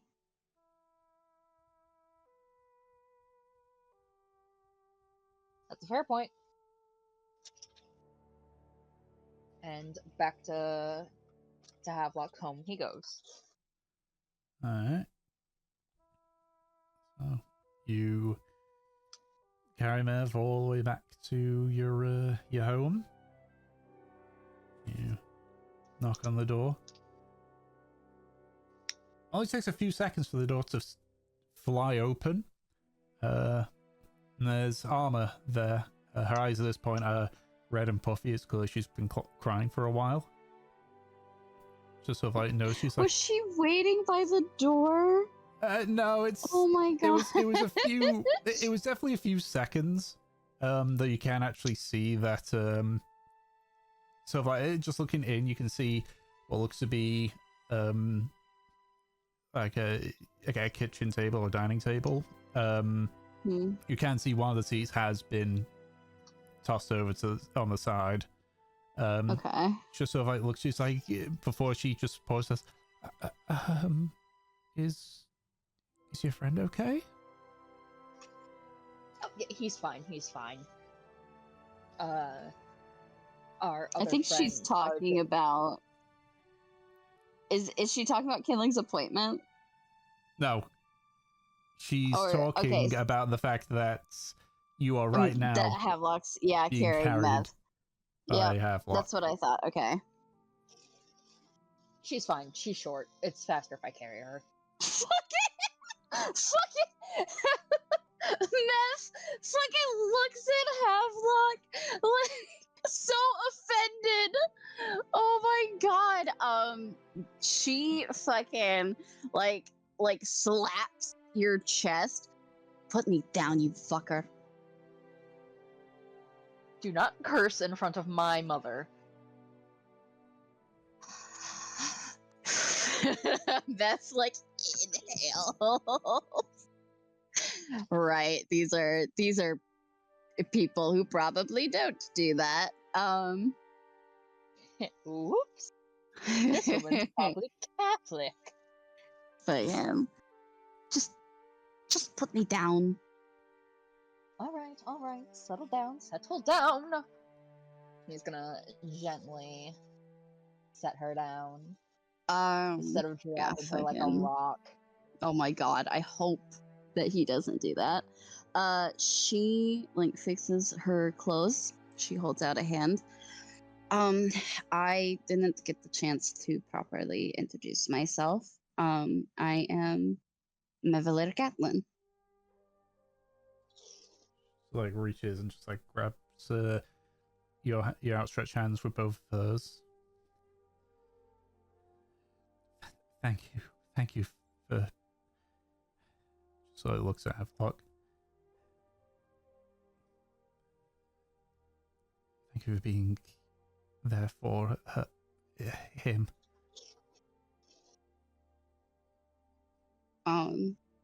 Yeah, she nods. Havelock is someone I care a lot about. I'm just glad that he's here in the first place.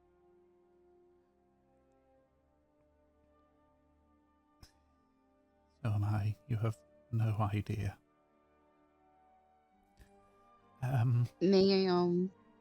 May we come in? Of course. Fairy, can you get some more of the cups out? Seriously. Alright. So let's you in. It's a somewhat cramped house. Not a lot of space to move about, but it's cozy. The door opens up into what looks to be like the kitchen area itself. You can still see Fairy is still sitting by the table, just sort of nursing what looks to be some tea.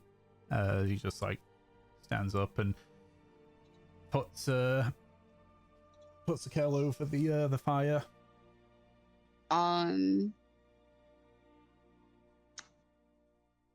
Do they? I know in Moa they take their shoes off in the front of the house. Does it look like that here, or is it just such a small space that it doesn't matter? It doesn't look to matter. Okay. They have their shoes off, but you assume that's simply because they haven't been out yet. There's no dedicated, area where you sit down to take your shoes off. Okay. Man, imagine having Hap tug his fucking tall boots off every time. That's what he has to do in Moa. I You know. have to take your fucking shoes off. Fucking yeah. Mev comes in. She just takes like kind of a scan, a look around. Looks back at Havelock.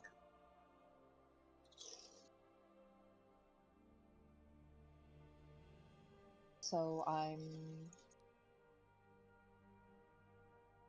I have some things for the little ones. Right. He says while bending over, attempting to get the fucking tall boots off. Sort of looks over to Fairy. It's like, could you I'll keep an eye on the first, just sort of like,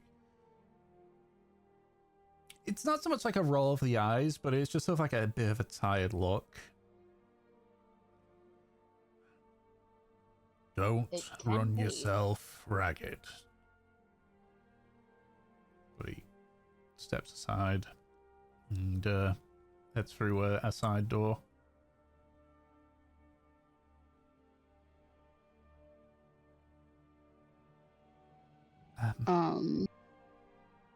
I think I'll watch and it's like a kettle or whatever. While they're talking. She just says, oh, thank you, many thanks. Never there.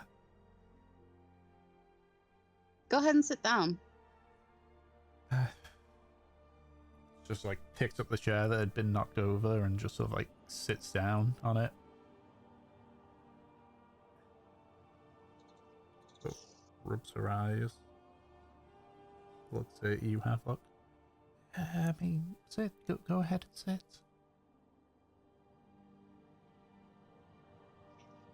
He takes one of the empty chairs and has a seat. So like sits there, sort of lightly biting on a thumb.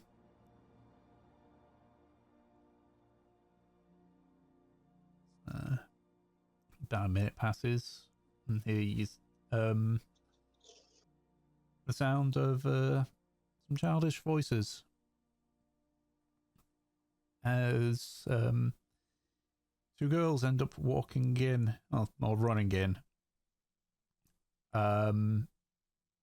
They are twins, though one is like maybe an inch taller than the other one. The taller of the two has black hair, same as the father, tied up in a ponytail.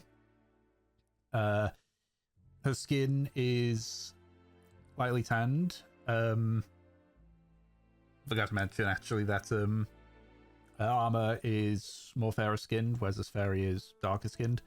It's like a light tan skin, with those same sort of like bluish eyes. She looks to be 7 or 8. Relatively skinny as well. You can see she's sort of like covered in dirt. Recent from the looks of things as well. It doesn't like it's been like, dried into the clothing or anything. The other one is, as I say, about half an inch shorter, a bit more pudgier. Her hair is also black, but it's cut short, very unkept. You can see that she's like a small sparring of freckles through the tan. Also has got some dirt on her, though admittedly not as much. And they sort of like run in and sort of like start looking around at the 2 new additions. They're sort of like asking, like questions like, Mom, who's this? Who's this? Dad said that there's people here that are the friends, and now just like raising hands like, dears, please. So like looks over to you, have a look. These are your siblings. The taller one is Miller, and the shorter one is Kayla.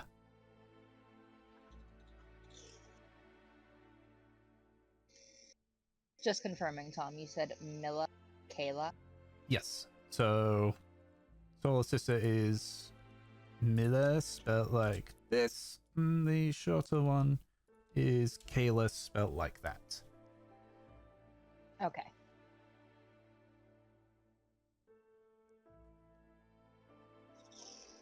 Hi, girls. Hi, hi.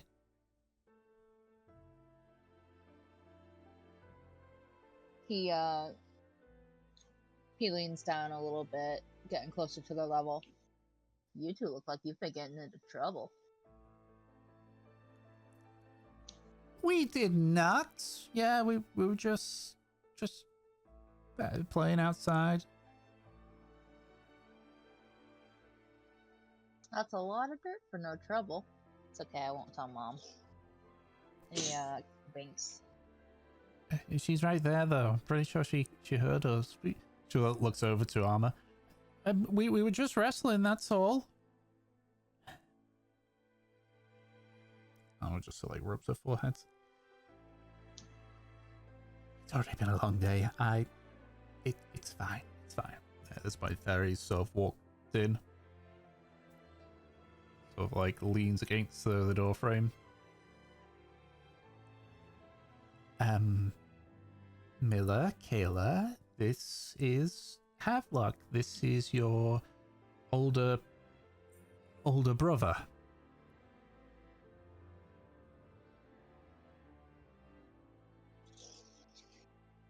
I thought you said that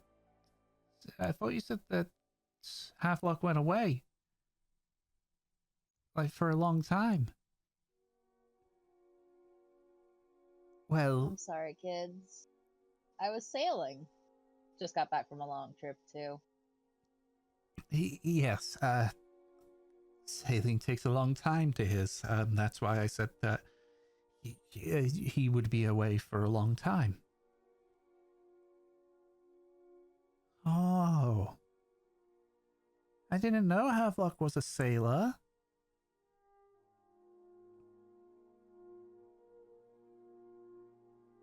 Well, of course you wouldn't know I'm a sailor.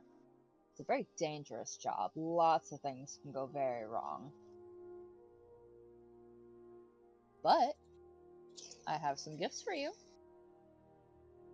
Both their eyes like just widen at this, and they just give like a full like tooth smile.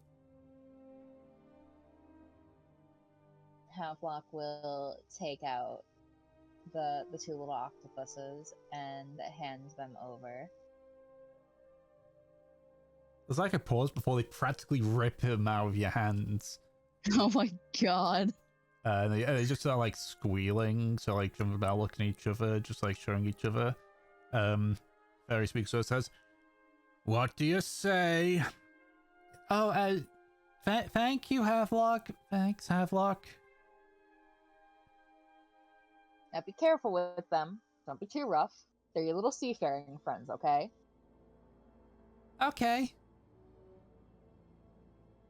And sort of like both of them sort of like give you a hug best they can. He's gonna. No, he's just gonna give them Snickers. big hug. Big squish. With a 17 strength. Mm-hmm. Yeah, so they just hug him for a while before they eventually the hug ends. Very sort of like looks at Armor and it's like, if you're gonna play with them, then do that up in your room, alright, dears? Just sort of like nod. And so look, he's like, we'll be back soon. We just Kayla runs off. Miller follows quickly afterwards. Just hear him like, just running up the stairs.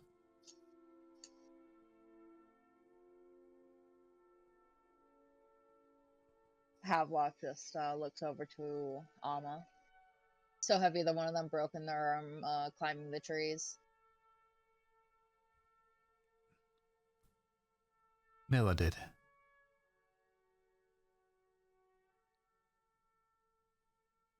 You seem lively, happy. They are. They... All things considered, it's been a quiet and uneventful life for them. For now, anyway. That's good.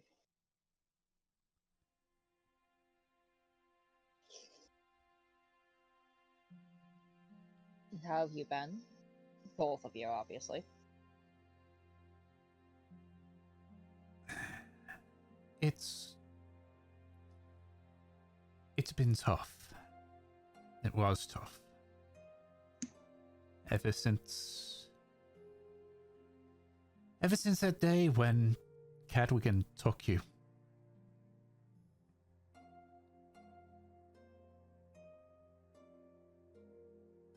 And when I thought I had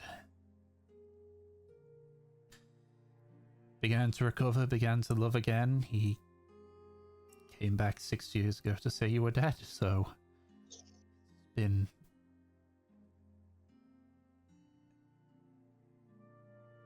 It's had its ups and downs.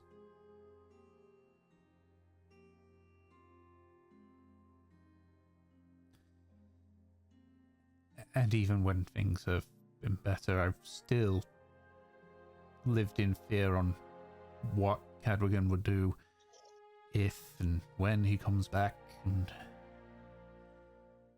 if he tries to take more from me, if he tries to take my daughters from me, like he did before.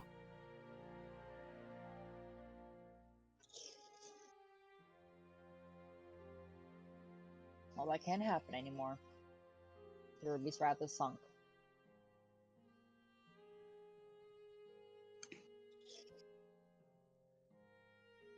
Exhales, and you see what it almost looks like a weight's been lifted off her shoulders.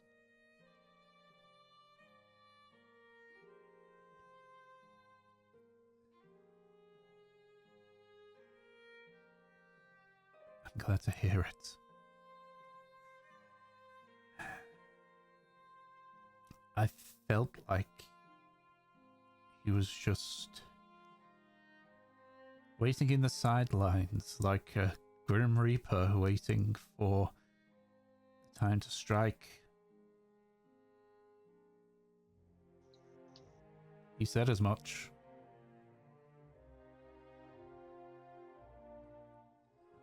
Very sort of like, almost like winces at the memory.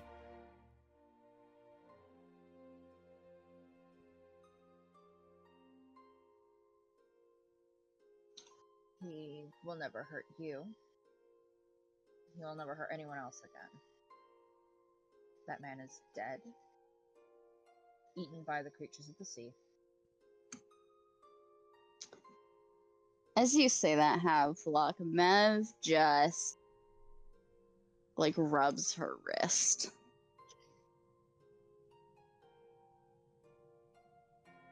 At least as far as I can make sure he will never hurt anyone again.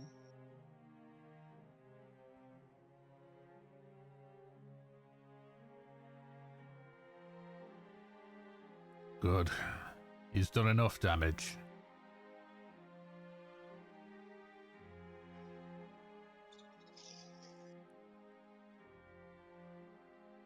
So stepfather, what work do you do? Well, if calling me a father's a bit too much for you, then you can call me Ferry. I'm one of the blacksmiths in the town.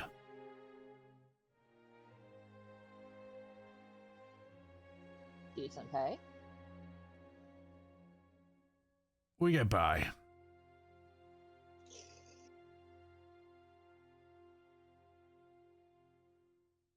if you need assistance, I can help.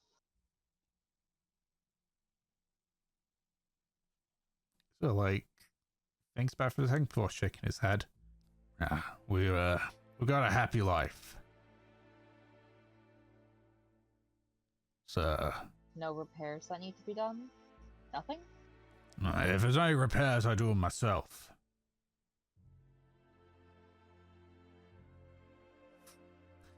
Anything? Maybe Armor just sort of like, you see Armor shoot a glare.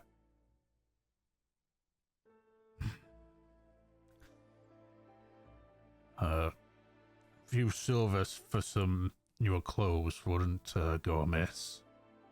Fairy! What? Look. Just saying. Girls are getting older. They're getting taller. If you're worried about funds, admittedly, Havelock and I are a little bit richer than most. I wouldn't worry about it, Miss Amma.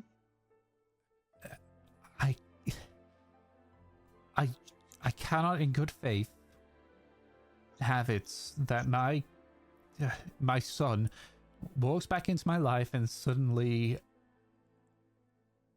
expecting money from it. No, we are fine. Just like glares at Mother, Fairy it's again. not of an expectation. Mother, I could give all the platinum I have and it would barely make a dent in my funds. Please.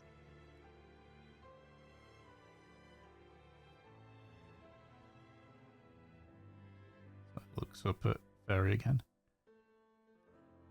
Look, I'm not, even if you are rich, I'm not going to take advantage of it. If you really want that kind of offering, money doesn't get you far around here, so a gold piece will be more than enough.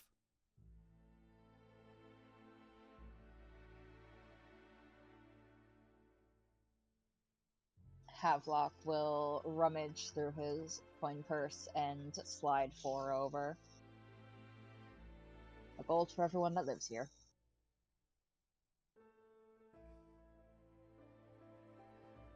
He sort of like collects it all, just looks at it.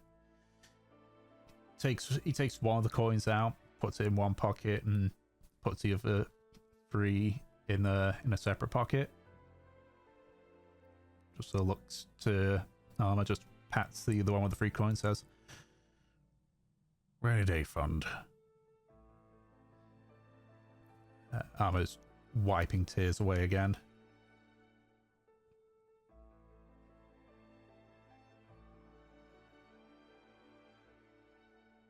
That's the point. Fairy just sort of like stands up straight, like, and if he is dead, then I appreciate you bringing the news over.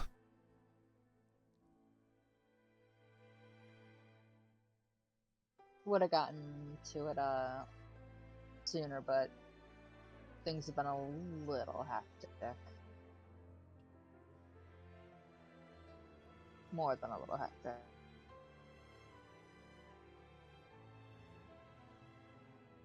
But it's been fun, at least. Right, Mev? Sometimes.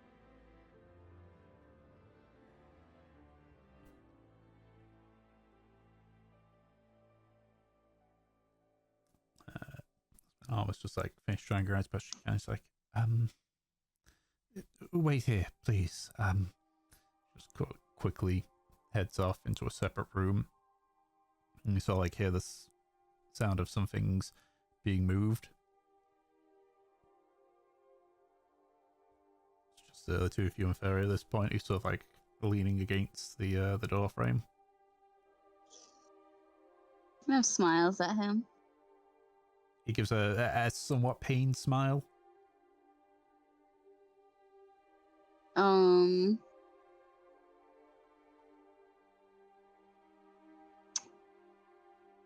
I will say this is hard, isn't it? Truth be told, it's bringing back a lot of painful memories for us. She nods. End of the day, it's good news. We're not under threat from Cadwingen anymore.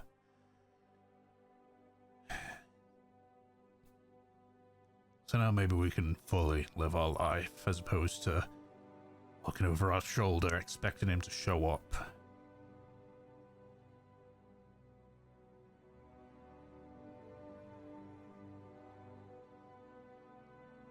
I hope you can.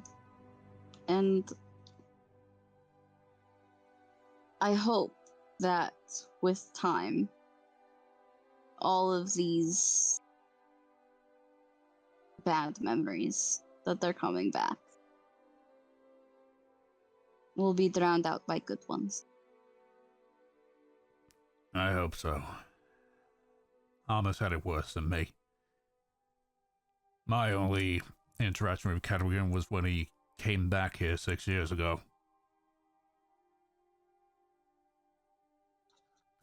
She's had to deal with... So he looks over at Havelock. What he did to him.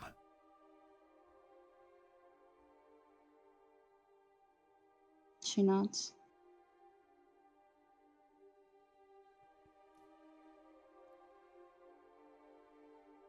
Comes back carrying a small box. Just places it down on the table. So it begins rummaging about until she pulls out a small key attached to a chain. And just Kindling his Silence, Kindling, you're not here. You're not He's in this screaming from episode. inside the toys. she just she opens it and slowly opens the box. So reaches in and pulls out a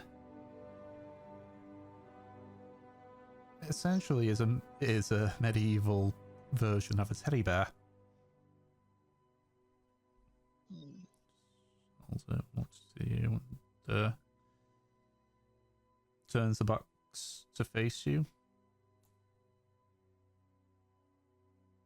You don't remember these because of how young you were, but they do have a sort of hint of deja vu. It's a small blanket and small pillow. Just sort of looks at the bear again and just sort of hands it over to you.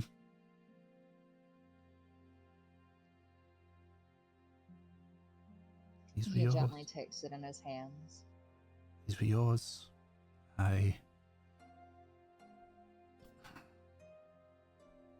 Originally, when he told me you were dead, I hoped to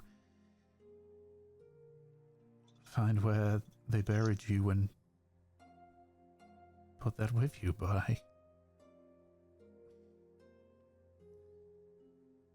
clearly that's not needed anymore.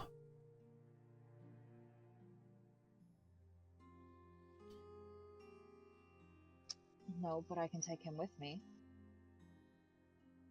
Have him see the world, huh?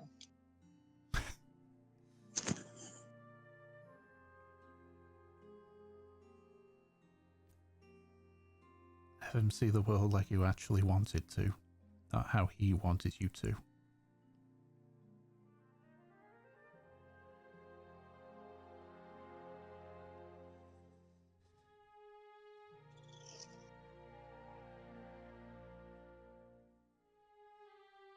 In all this time, have you thought of leaving this island?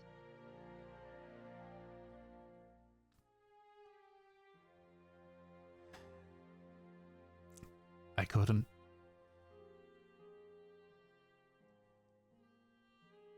Before it was simply I had nowhere to go, and then it was I had nowhere to go, and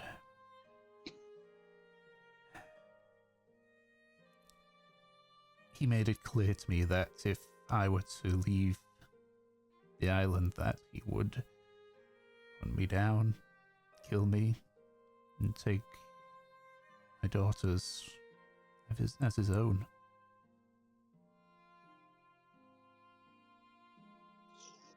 See at this point, like, Fairy just sort of like rub his shoulder.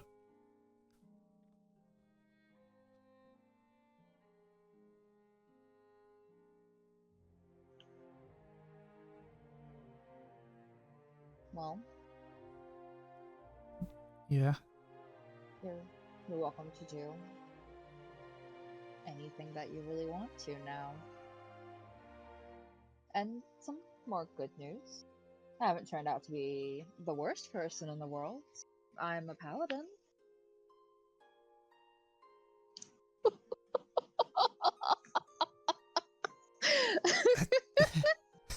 Mev fucking no, I think she actually like can't fucking help it. She starts like laughing. She just turns around to like try and hide her fucking cackling. Oh, that Yes, is... Mevlair is something funny.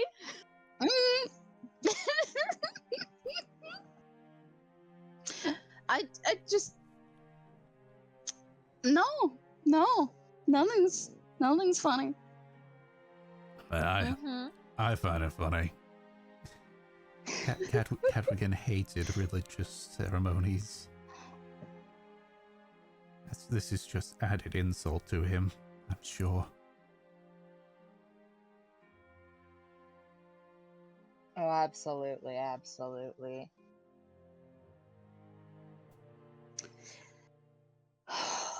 I think just about everything that Havelock has done and everything that Havelock is sheerly to spite Catwigan. That's not true. That's not true. Oh?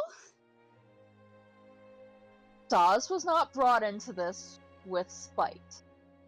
Dawes is my rat friend. He can turn into a bird as well. And a spider. He's a He's an interesting familiar. little fella. He just gives her a look. What? Are they still connected mentally? Yeah. She just hears in her head, I am unsure if they know that paladins can not have familiars. They probably don't know that information, but... Very specific. A religious paladin and magic? I had the feeling Catwigan got what was coming to him.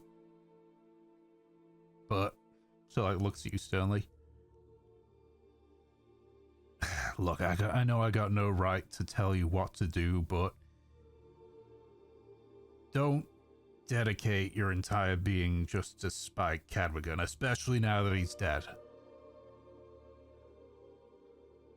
Man's not worth having your life dedicated to spiting him. That sounds familiar. Havelock's gonna get up. He's gonna grab Mev and just hug her. No, my life is dedicated to this one. My beloved girlfriend. And captain.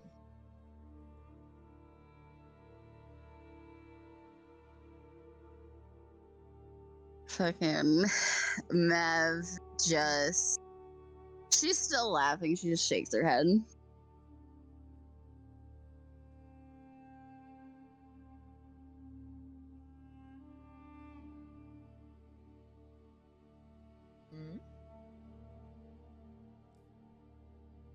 I tried to remind him that he should, I'm just saying, I tried to remind him to do things for himself, too. It's a work in progress. I can imagine. I appreciate your attempts. I'm gonna keep trying. Thanks. And she looks at Havelock. We're gonna be glued to the hip for a long time. Possibly for life. You say possibly for life, like that's even an option. Well, your mother will still try and get us apart.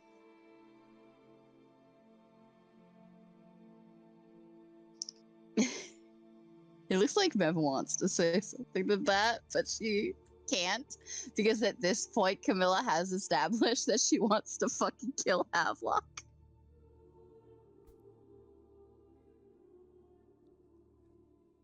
Well, that doesn't... apologies, Miss Smith, there for speaking out of turn, but that seems rather... frankly awful of her if she's trying to separate you. I mean...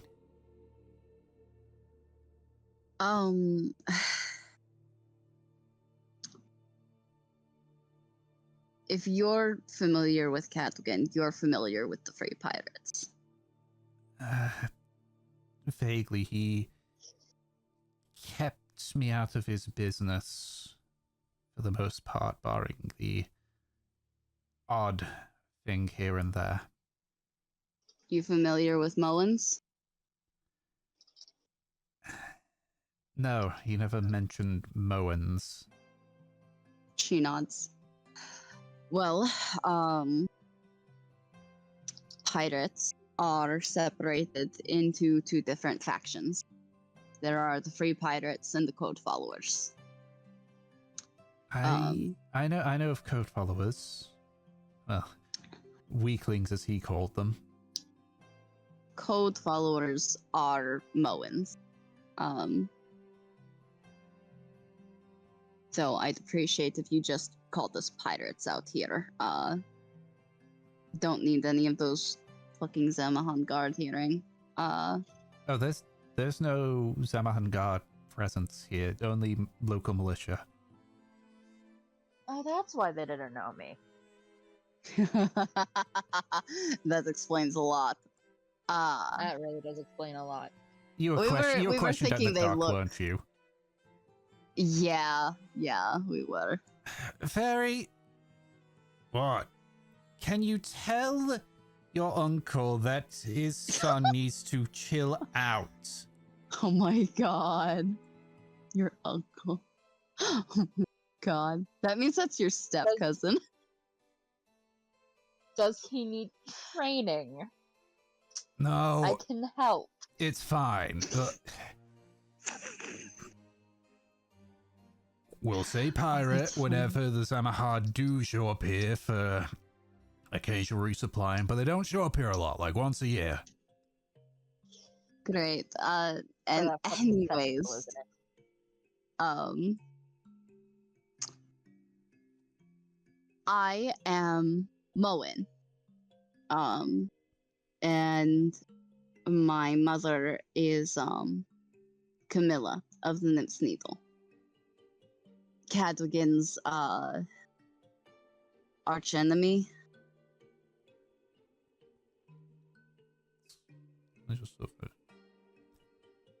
I mean, he never mentioned her by name, but let's just say colorful words were said about her. Yeah, I imagine so. So obviously, if Cadwigan feels that way about my mother, you can imagine how my mother feels about Cadwigan and by proxy, Havelock. I mean, I don't agree with that in the slightest, but if your mother was Cadwigan's arch nemesis, I'm not about to go up to her and argue that she's wrong. I've been arguing with her, actually, a lot. And I think it's probably a good idea if you don't. I think the only reason that I'm here is because I have the privilege of being her daughter.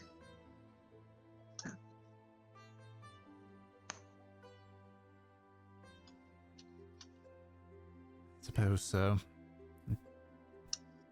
The son and daughter of somebody can get away with worse things than someone who you just know well. She nods.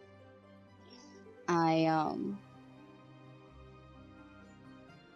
mother's not a bad person. She's actually a very, very good person who helps a lot of people. But this is her blind spot. This is something that she has trouble looking past. She holds a grudge strong enough that it transcends beyond the person. I get it. She nods.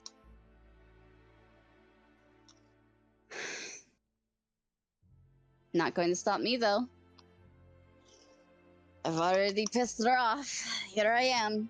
Well, don't piss her off so much that something bad happens to you. You seem like a sweet girl. What? What's funny about that? I am sweet. Mm-hmm. I am the whole reason that you are standing here in this house. I just want to say. I'm the one that woke up this morning and was like, hey, we're by Yenta. You want to go see your mother? She, like, pokes Havlock in the chest. I did that. You did do that. I'm very proud of you for doing that, Mel. Don't condescend me. We brought you some wine that we acquired, or I should say Mevelair acquired, actually, on our travels. It's an Anazarian spirit.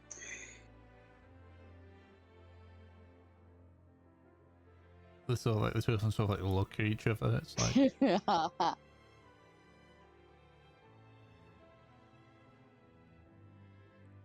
I mean, we've basically just got swill around here, so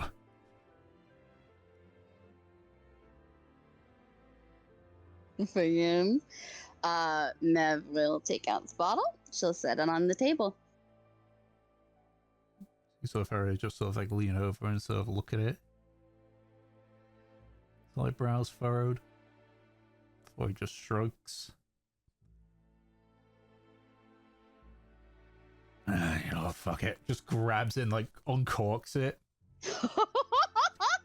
Fairy! I would say that this is a pretty appropriate event for it.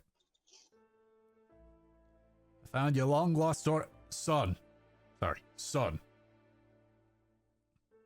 After all Havlock these years. just takes out his fancy little flask and raises it to that.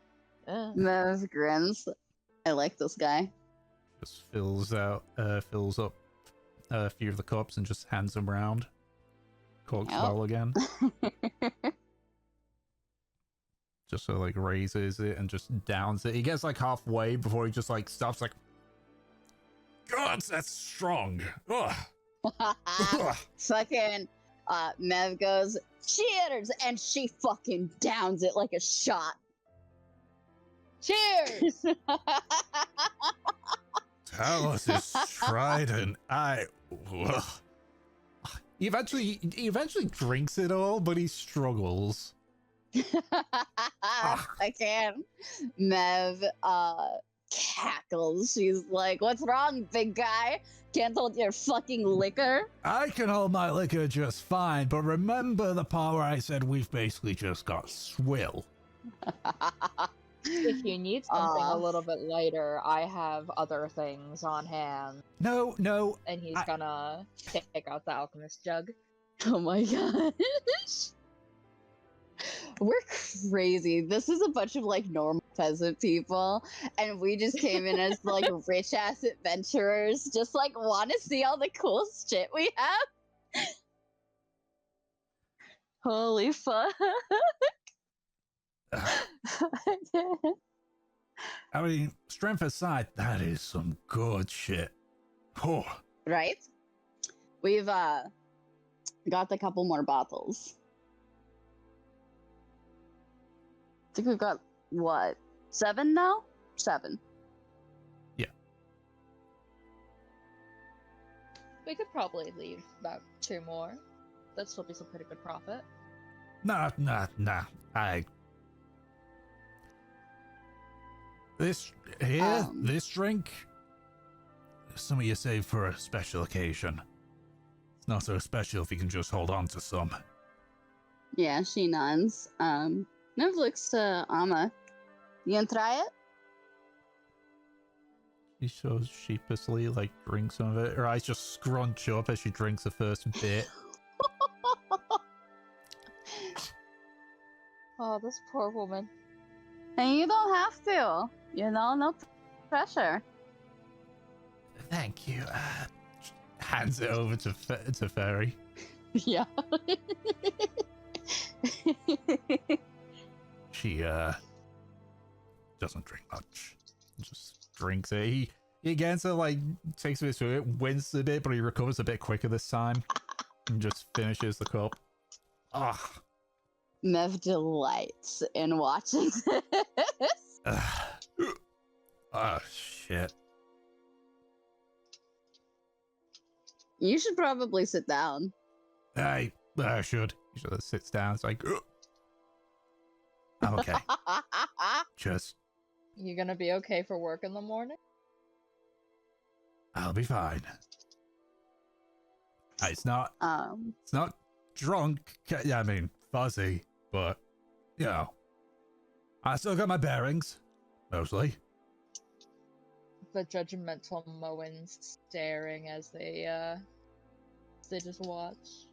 Fucking Mev is grinning ear to ear. She's completely unaffected by this. I mean, you've seen Mev fucking like tank this shit. Mev will clean up the cups and she'll get them like the tea that had been brewing. Mm-hmm. Something to just like wash it down, get something else in his system.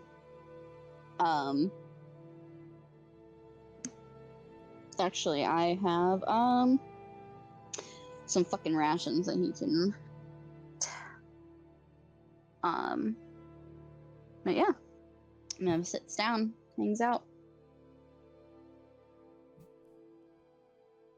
And they just sort of like sip on the tea a little bit. So a lot of catching up on their side. Armor explains basically what had happened after that night. Well, she starts, but then she stops, says, sort of like looks over, says, actually, do you want me to explain any of this, or would you rather not in semi-public?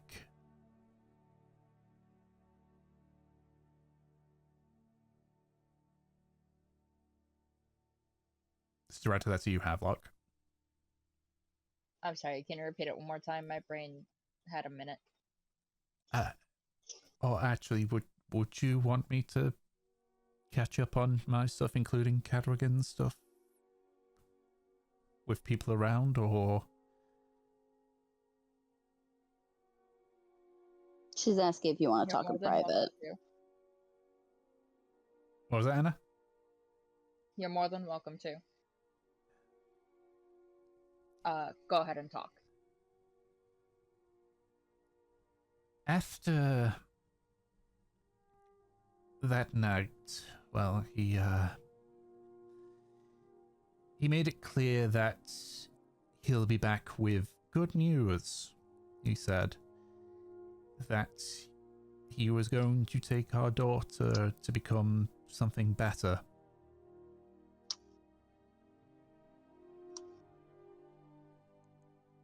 And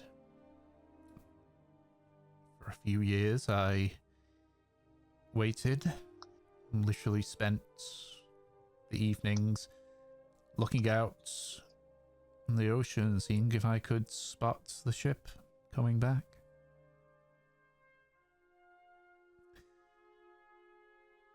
Then,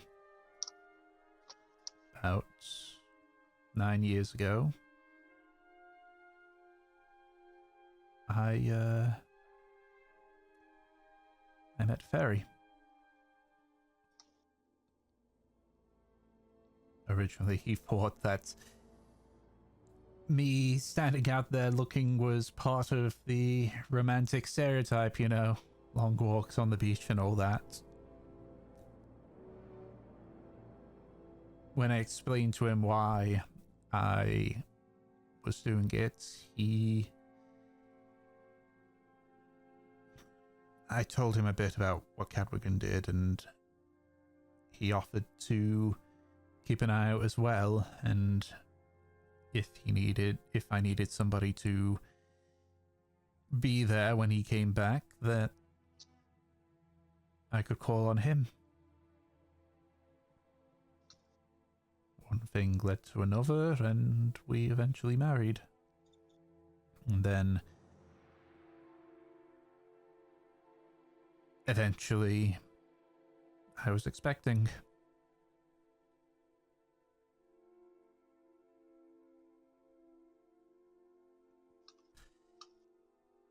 I felt after all that time that Cadwigan wasn't coming back, or maybe he had met his demise with you along with it. I still kept checking, but eventually Miller and Kayla were born, and I had to be there for them. And then, when they're not only a year old, Cadwigan came back without you. Said that you were dead. In his own words, he said to me, "Your daughter's no more." I've ensured that.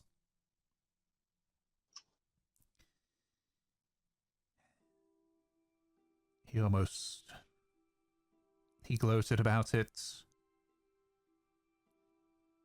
Ferry tried to shut him up, but so looks over at Ferry himself, who's again just like rubs his shoulder.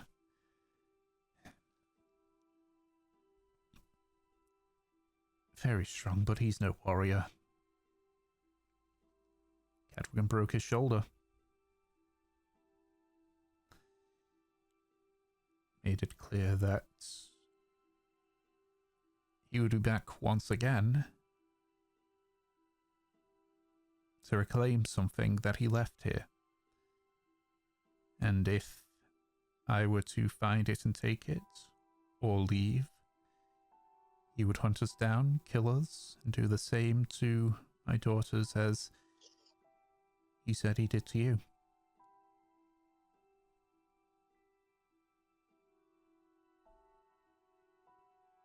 So Do you know what he might have left here? No. I can only assume, though, that it's still here.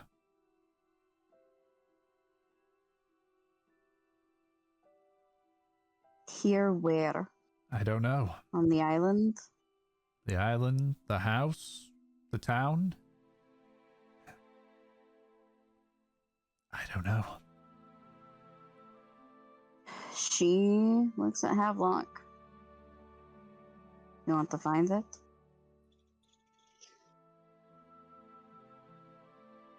Of course. What's one more little adventure, right?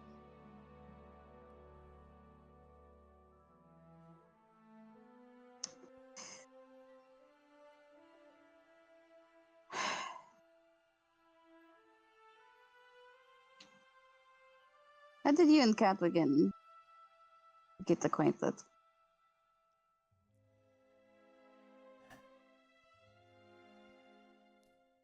The old fairy tale.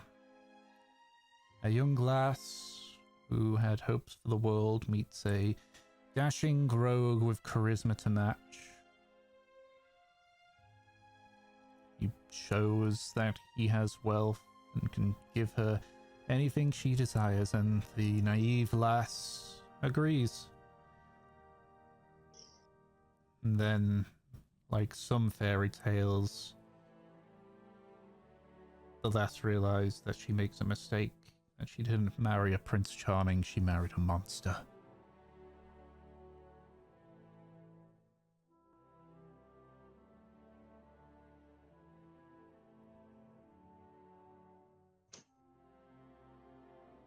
I felt that, and I do believe that he was somewhat smitten by me, but he also had his own ulterior motives behind it, or he saw an opportunity for his own sick agenda.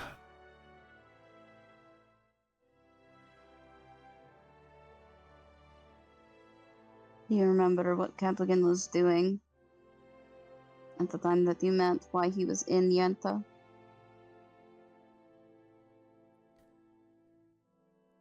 He was bragging about his latest adventure. He never talked about his pirating business until after we had married. He painted himself as a wealthy trader. But he talked about himself going through dangerous routes, brushes with death. As I say, I was very naive.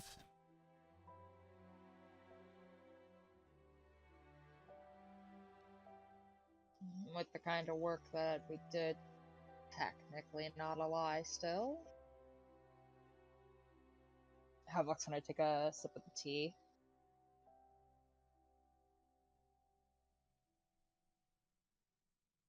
Whatever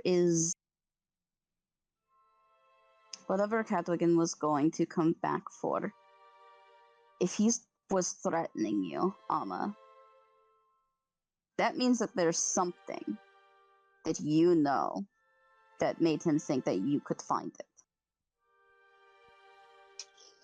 And dangerous enough to try and kill if you decided to leave.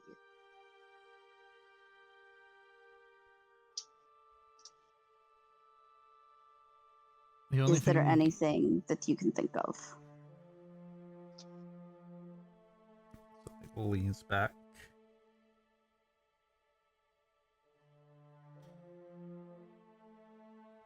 He had his possessions in a chest, a locked chest. Not all of it, but a few select ones. He never opened it. When he left, I buried it.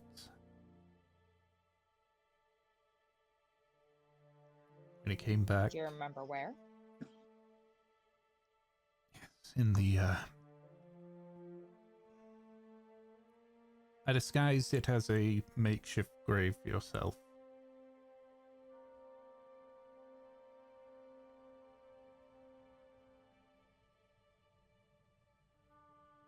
Why do you bury it? Because for whatever reason I couldn't burn it. I didn't take hold on it. That's weird. She nods. Is there any chance you could either lead us to it or make a map? So in the back garden. Come on. He sort of like stands up. Fairy just stands up. Sort of opens the back door. Alright. I'll follow him. He walks over to a small shed. So like rounches around, comes out carrying 2 shovels. Sort of passes one to either of you in general. I'll take it. God damn it. Alright. You had a hurt wrist. You still don't get to do anything. Fucking, my wrist is healed at this point, but okay. If it makes you feel any better, you can hold Kevin. Is that what you've named this thing? No. Remember Kevin's the mace? Oh yeah, you gave him that fucking shitty ass name because he was an asshole. Yeah. Oh god, the psychic mace that fucked me up. Yeah. Mev's just like, I'm good. I'm good. At this point, Ferry sort of walked over to looks to be at this point some flattened ground with looks to be just a bit of wood sticking out from it. It's clearly been weathered, so the writing's not legible, but he just starts sticking the shovel into the dirt. They said that this is a makeshift grave for Havelock. Mm-hmm. Or disguised as Fucking- one. Yeah. Mev, as Havelock starts digging, she looks a little amused and she robbing your own fucking grave. Wouldn't put it past you. Did she say this in his head? Yeah. He just starts singing into her head annoyingly. A pirate's life for me. Oh my god. One of the most cliche fucking songs. It only takes a few minutes of the two of you digging before you just hear a loud boom. There it is. So like adjusts it and starts using it as a lever to pull up this wooden chest. So, The fuck did he have in here? not a clue. Never opened it. Couldn't open it. So like grabs the front of it and just pulls on the lock.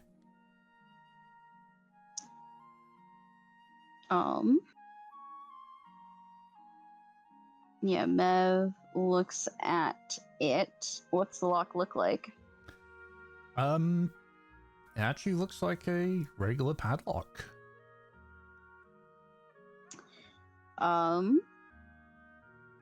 Alright. The Two box ideas. the box itself though does look akin to a dead man drop. Oh god. Oh god. Ooh, yeah, no, Mev sees that and Fairy's like messing with the lock. She fucking grabs his hand. Don't do that. Alright. I mean, I put my tools to it, so I've done worse to it. Holy shit. You got. Okay. You guys Father, as don't. a rule of thumb, if you see boxes that look like this, do Mhm. not touch them. Do not try to open them. They are usually trapped.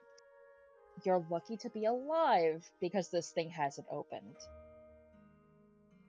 So his eyes still like widened at that, and he just sort of like looks to the box, looks back to you, looks back to the box. This is a dead man's drop. It's something that pirates do to lock up and hide their shit. I almost got my hand out of- taken off by one of these. That's so funny you say that. Out of character, I was about to ask you. Do you remember what metal that was for the bear It was trap? Vorpal. The last It one was- of these that we opened, Mevler had a Vorpal bear trap. Nearly take her hand off. What? And was that another one of his? It was. We didn't know it at the time. Sort of just takes his shovel and slowly pushes it a bit away. Yep.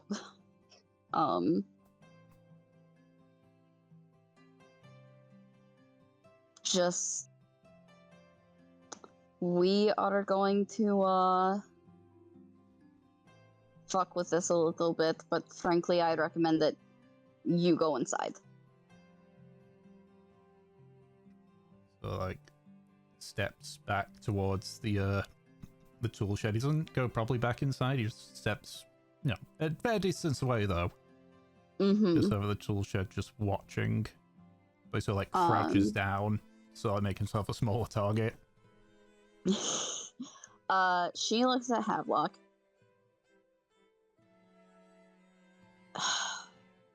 The last one was fed by blood to make like a blood elemental. But that's not how we opened it, right? No, so the trap was inside the chest itself. Yeah, so we could open that one inherently, and then I stuck my hand in and it fucked me up. So we don't actually know how Cadrigan's locks work yet. No. She looks at Havelock. I'm thinking, either the compass might be the key, or maybe salt water affects it, like the compass. Those are the safe options.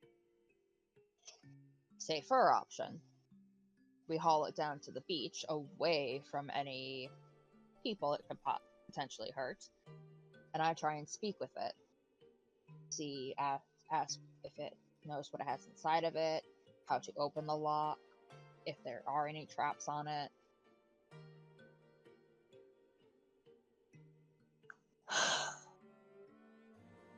She thinks about this a little bit.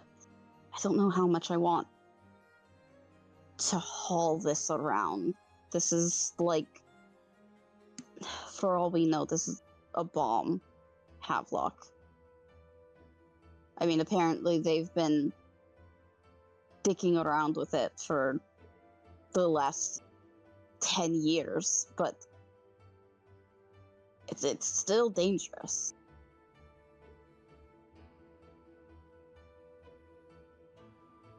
Where's a fucking floating disc when you need one? Where's somebody that knows levitate? I'm not that experienced yet. I know you're not that experienced yet. But I don't want this to potential explosive crate how exploding where my thing? stepsisters are. How heavy is this? You sort of like tilt it. Surprisingly light. Huh. Can I use my telekinesis on this? I can carry like up to 5 pounds. It's a bit. The box itself is a bit heavier than that. But it's like you sort of like tilt it a bit. It's like out. You feel like the way the box is like, yeah, that makes sense. But then you sort of don't feel much in terms of additional weight from its inside. In fact, you sort of like shake it around a bit very lightly. You don't hear a lot of stuff moving inside. Okay. Couple things. Mev is going to look at Havelock. You speak with the chest. I might be able to do something like I did with the book.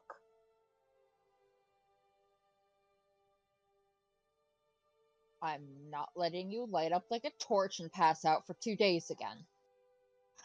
I don't think that this is to that extent. I'm wondering if I can feel what's in there.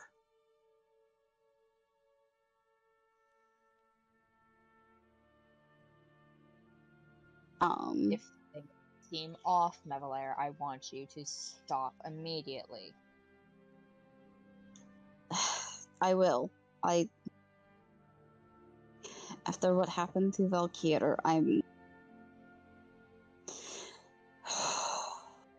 Which is news to you too, because fucking I'm Mev's sorry, not really talked about that. what has happened to Valkyr?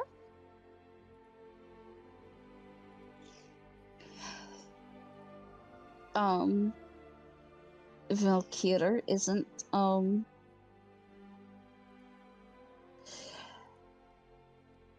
he's not exactly with me right now.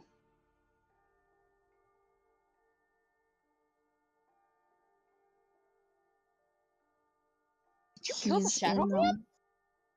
I did not kill Valkyr. Mev looks like offended by that. I just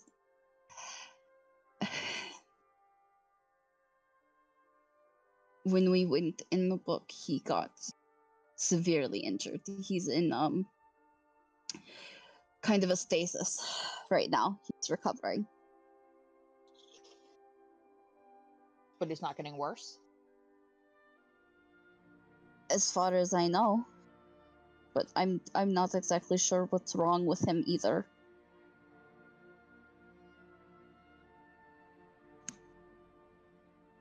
Oh, we have so much shit to figure out. Okay. I'm going to talk to the box. I'm going to tell you what the box is saying. And then you can try. Fine. And you get slightly behind the shed. Alright.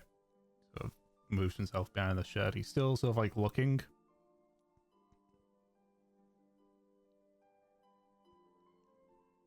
Okay. Tuck with a box. I just want to specify real quick. Are the box and the padlock two separate entities?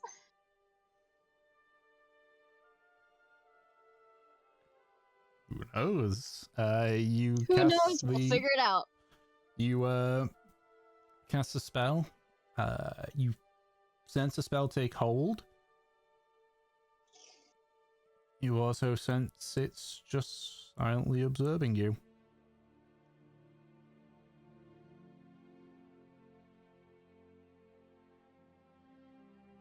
My name is Havelock Prothero, the son of Cadogan Prothero, the man who owns you. I have come to retrieve what is inside of you. What do you hold? You say you're here to get what's in me. I would have thought he would have told you.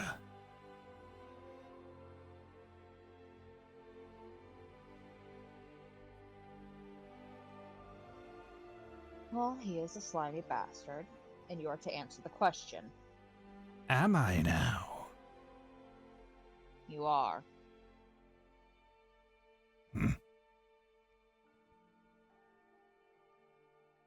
You see any eyes on me, Havelock?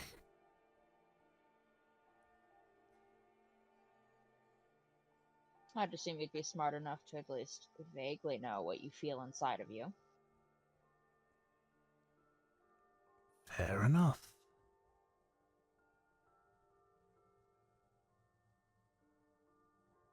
I'm built to hold a lot of stuff, yet your pops has wasted it. Just two small things in here. Two. And they hardly make up my space. Do I know what they are? Nope. But considering that he, did some weird things to me to make it so that no matter how much that bastard, you can't see him pointing, but you get the feeling you know where he's pointing to. Mm-hmm. A handle jiggles. Couldn't do a dent on me. Whatever in here is pretty important in keeping me whole.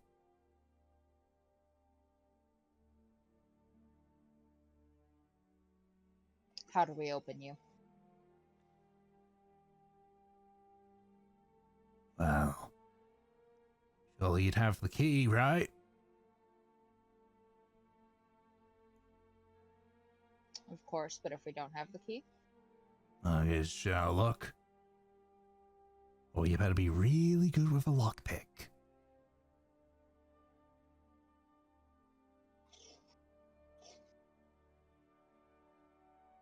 Havelock's gonna glance over to Mev. You got anything you want to ask us? What kind of key? And if we do try to lockpick it, is anything gonna jump at us?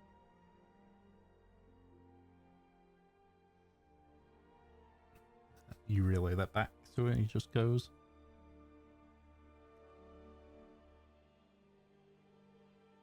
Whatever works in the lock.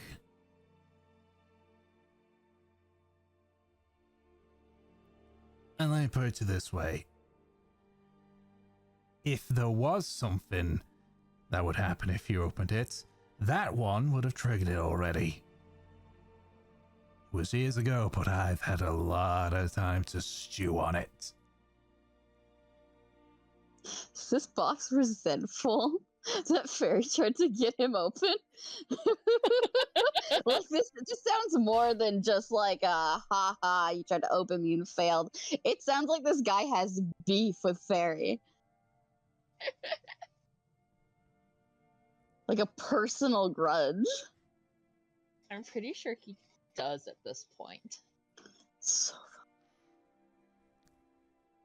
Well, can I insight check a fucking dog? Have what could? Given it, what you call it? Given that you probably wouldn't have heard it in 15. It's 50% smugness, 50% this thing fucking hates fairies' guts. Oh my god. Like it's kind of, I guess it's like the Gary Oak kind of deal. Oh my god. oh, fucking for being helpful. Once we get you open, I will give you proper things to hold. I'll let you be filled. Good. I'll does that fill you. Listen, Ned, you may not have been hearing this, but he is very angry that there are only 2 things inside of him. Yeah, just fill him up. What you gonna fill him with? Cream. Well, I do have a lot of... What did you say, Tom? Nothing. I'm so glad you fucking caught it, Tom. Thank you. No, I was making a reference to what you were saying before. Mm-hmm. It is fine. Don't worry about it.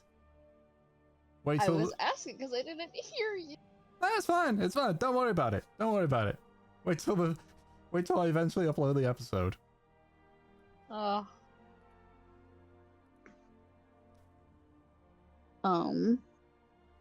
I should just clarify real quick. Because this jackass box was being smug. And I know he was being smug. When I asked what the key is, I more so meant, is it an actual fucking key? It seems to And imply he that it was is like, an whatever actual. makes the lock work. Yeah, it appears to be an actual key from the looks of things. Okay. Since his response was either the key or be really good at lock picking. So it points towards it just being just the padlock. Well, at least we know that they're separate entities.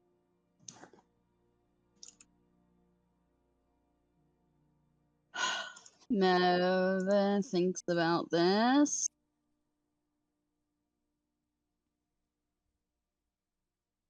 I can try and talk to the lock, see if we can convince it to open itself for us.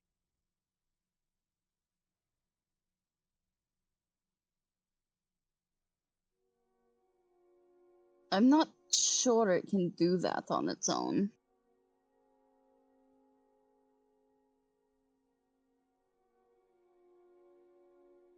Surprisingly, I lack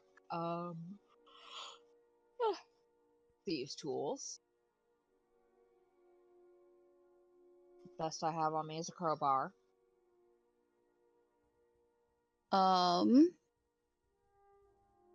Barry, have you tried to just lockpick this thing? Yeah, but I'm not exactly, the locksmiths and such we got here. We're a small You town. got tools? What's that? You got tools? Got tools. I can make a makeshift lockpick, probably. I'm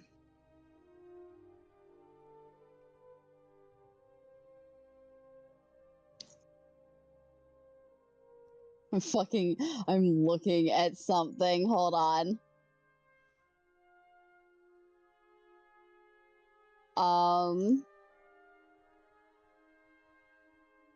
Another things about this. There are locksmiths here. You can cast keys, can't you?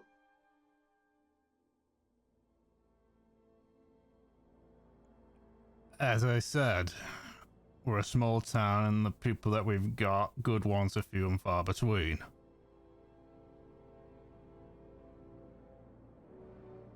Alright, if you could get the hold of some tools, we might be able to open this, and then... I'm just fucking thinking about this. Like, we can cast a key. We can...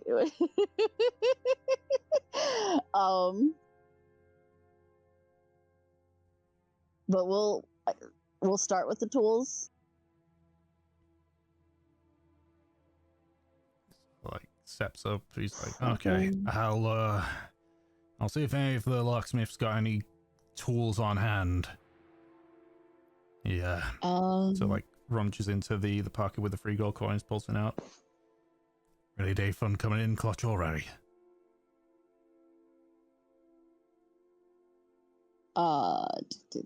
Do we have, like, wax on us? We have a lantern, but I think that might be an oil lantern. It's an oil lantern, if I recall. Havelock, do you have, like, wax on you? Havelock is looking through everything that he has in his bags. Because, I mean, really, just to make an impression of the key, we just cast the lock. Tom, would you say some wax is usually in a component pouch?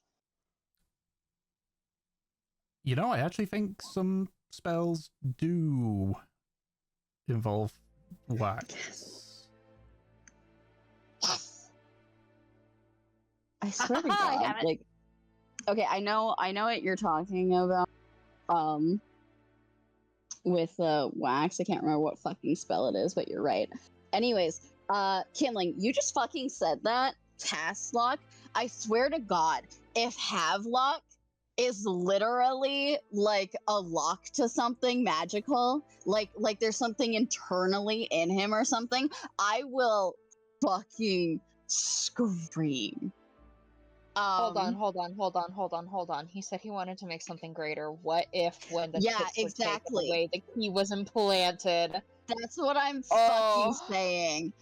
That's what I'm fucking saying, and I don't fucking like that because Cadogan would totally do that. We're just gonna pocket that away. Okay, but you see, I was thinking when he said that he was going to make Havelock something great, I thought he was going to try and make Havelock like a vessel for a god or some bullshit. I thought something similar, and I'm not putting that aside. I'm not putting that aside, but I just want to point out that Cadogan is not above putting something into his child in order for it to not be found. And apparently he has 2 backups. So, oh my god. Anyways, yeah, with the wax, I can I should be able to put it in the padlock to make an impression of the lock. And then we should be able to make a key from it. The I think it's called like the code rings or whatever. Mm-hmm. But we should be able to make a fucking key from that. If the lockpick tools don't work. Fucking. So yeah, Mev is gonna spend time while Fairy's away, making that cast out of the wax. Alright.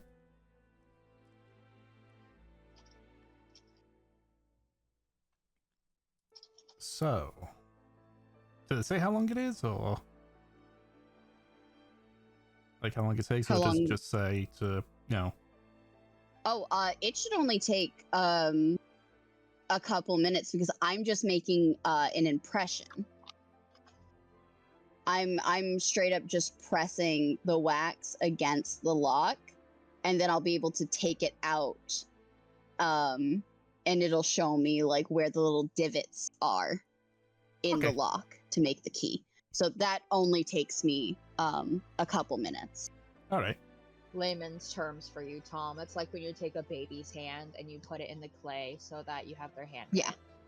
Okay. Yeah. So you make the imprint of the key of the front view of the key. Mev looks at you, Havelock, and goes, "How bad are the locksmiths here if they don't know to do this?"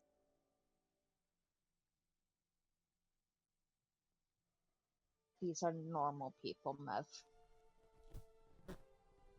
I mean, I don't think that, the reason that you and I would know these things is because we break into shit every day. But locksmithing is literally their job. I know, but I don't think they even have a jail here. Like a proper one. Oh gosh, I think it's literally just the basement. I'm increasingly concerned for your family here. I've been concerned since we stepped here and said Prothero, and they were like, "Am I supposed to know you?" Yeah. Am I going to have to force my family to move? I think I'm going to have to. Not force, but you could suggest it. I mean, they would certainly be welcome in Mary LeBerry. You are mowing now. Could easily teach my sisters to sail. Old enough to learn. They are. But that is a conversation that we should have a little bit later. When we're not next to something that we thought was going to blow up. Yep.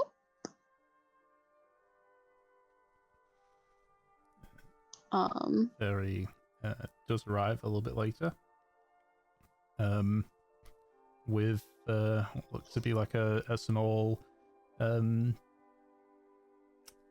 not satchel, but like a leather wrap with some what looks to be like some lockpicks. Just so he hands it over. Yeah, could only spare one. Thank you. Fucking Mev will give that to Havelock. Because obviously Havelock is way more dexterous than she is. Yes. Hmm. Here we go. Are you proficient in thieves' tools? No. Maybe? Okay. No. No. Then just add your dex modifier to it. To the d20. Your dex mod's still pretty good, isn't it?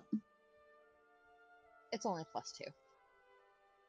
Only +2. Oh. Havelock. Well, fucking, it's not bad. Like, do the tools break? Yeah, that's a 4. So like That pulling, so sucks. like try to twist it, and then it's just a little bit of the lockpick sticking out.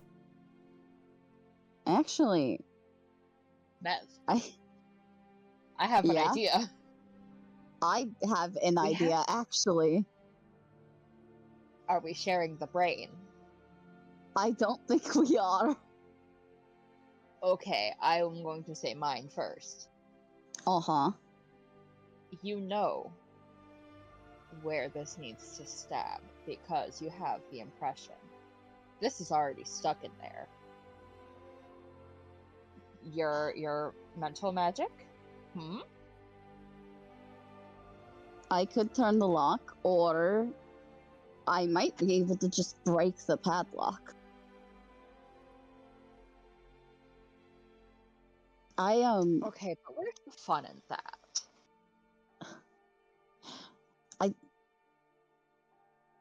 I'm not as skilled as you, when it comes to these things. So if you can't open it, I'm not sure I can apply that to me.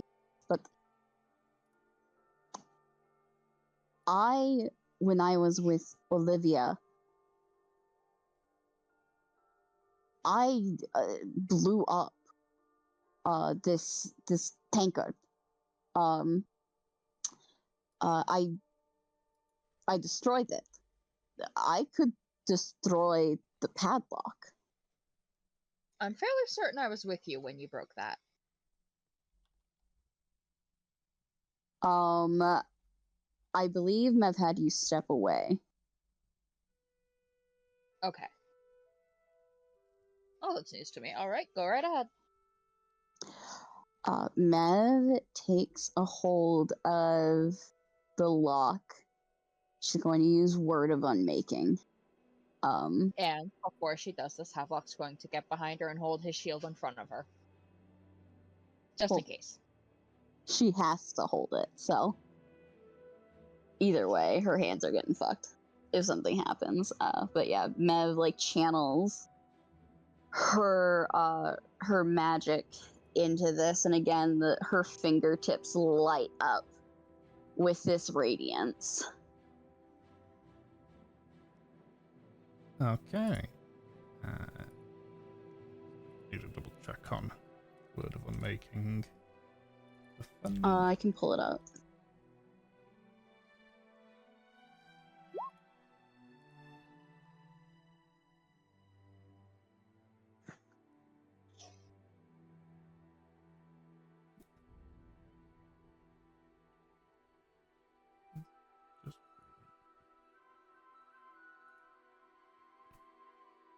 Okay.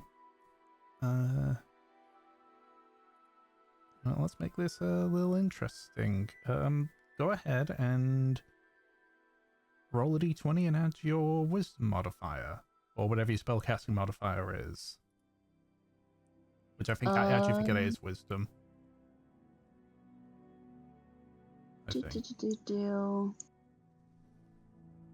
Wisdom. Is this just a check? Yes. Okay. My spellcasting is actually my charisma. Oh, okay. Charisma. So that's just...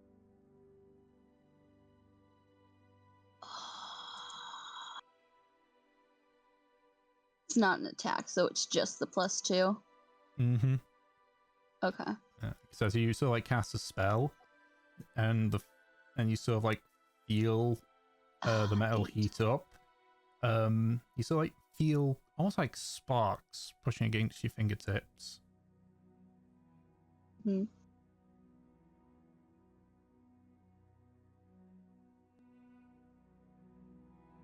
That's right. You know what?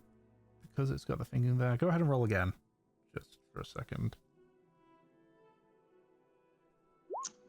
13. Okay. 13.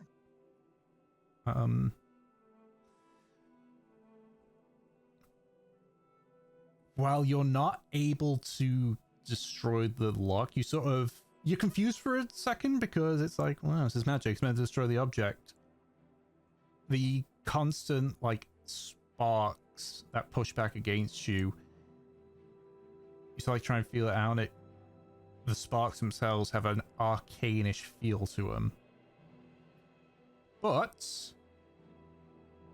looks like the locking mechanism itself is the one that's magically enhanced. So the part of the outer shelling does fade away, but the important part of the locking mechanism is still intact.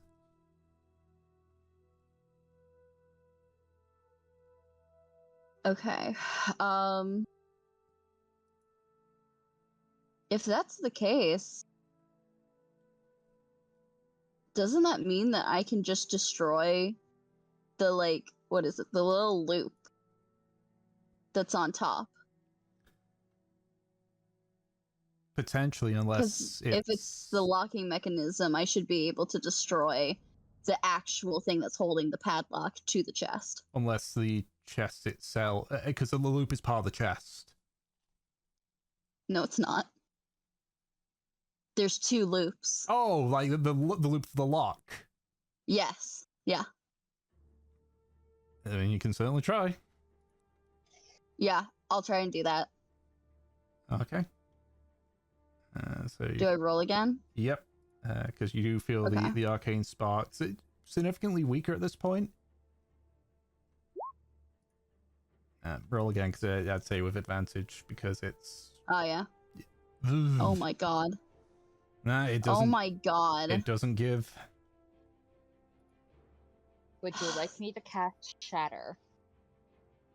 No, absolutely not on this fucking thing. I can do it. I just need time. There's something holding it.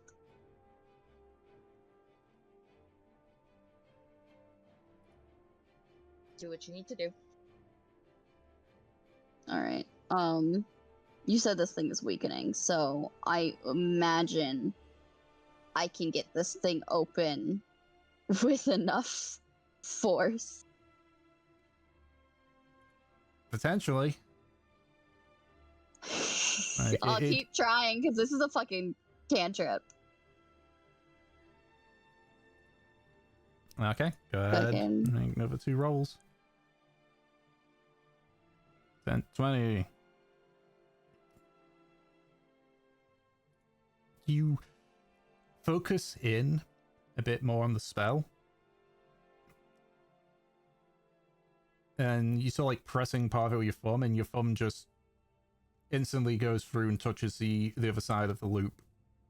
Fucking.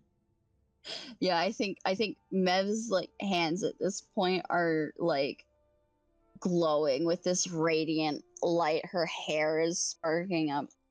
And she's just like, let me in. And it comes off. Mm-hmm.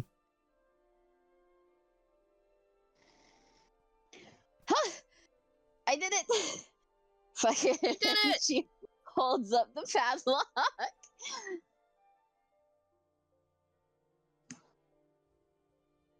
Alright, now step back. Yeah, Mev will fucking take a couple steps back. Actually, no, I will not take a couple steps back. I'll take like 1 step back in order to, I want to hold, deflection. Alright.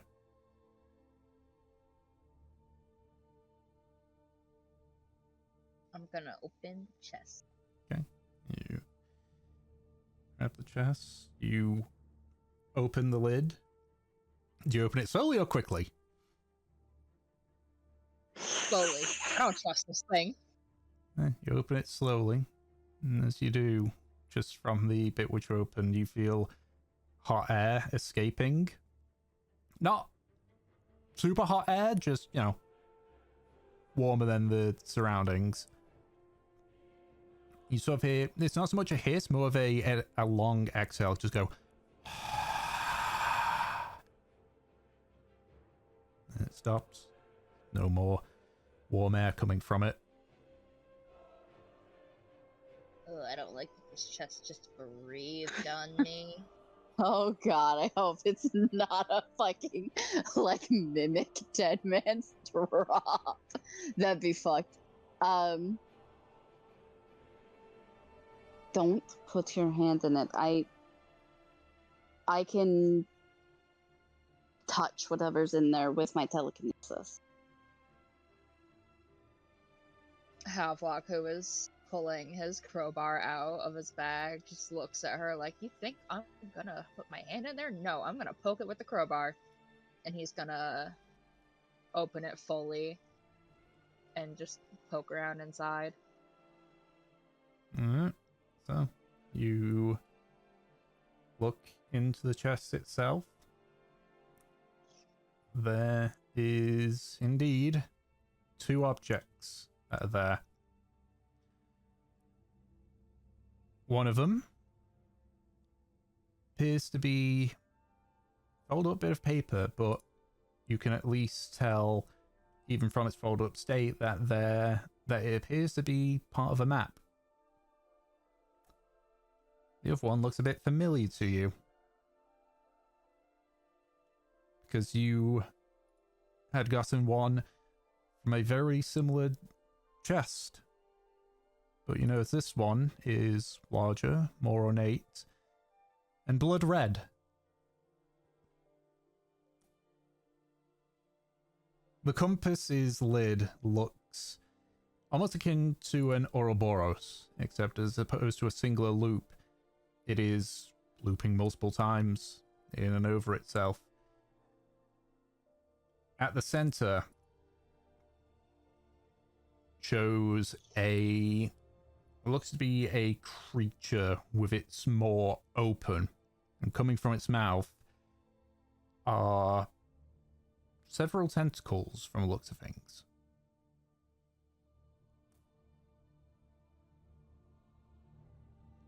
Both of you make a history check for me. You said one or both? Both. I'm so great with history. I am great with history! Oh my god, how with your -1 and my +5? What the fuck? So, I'm great with history.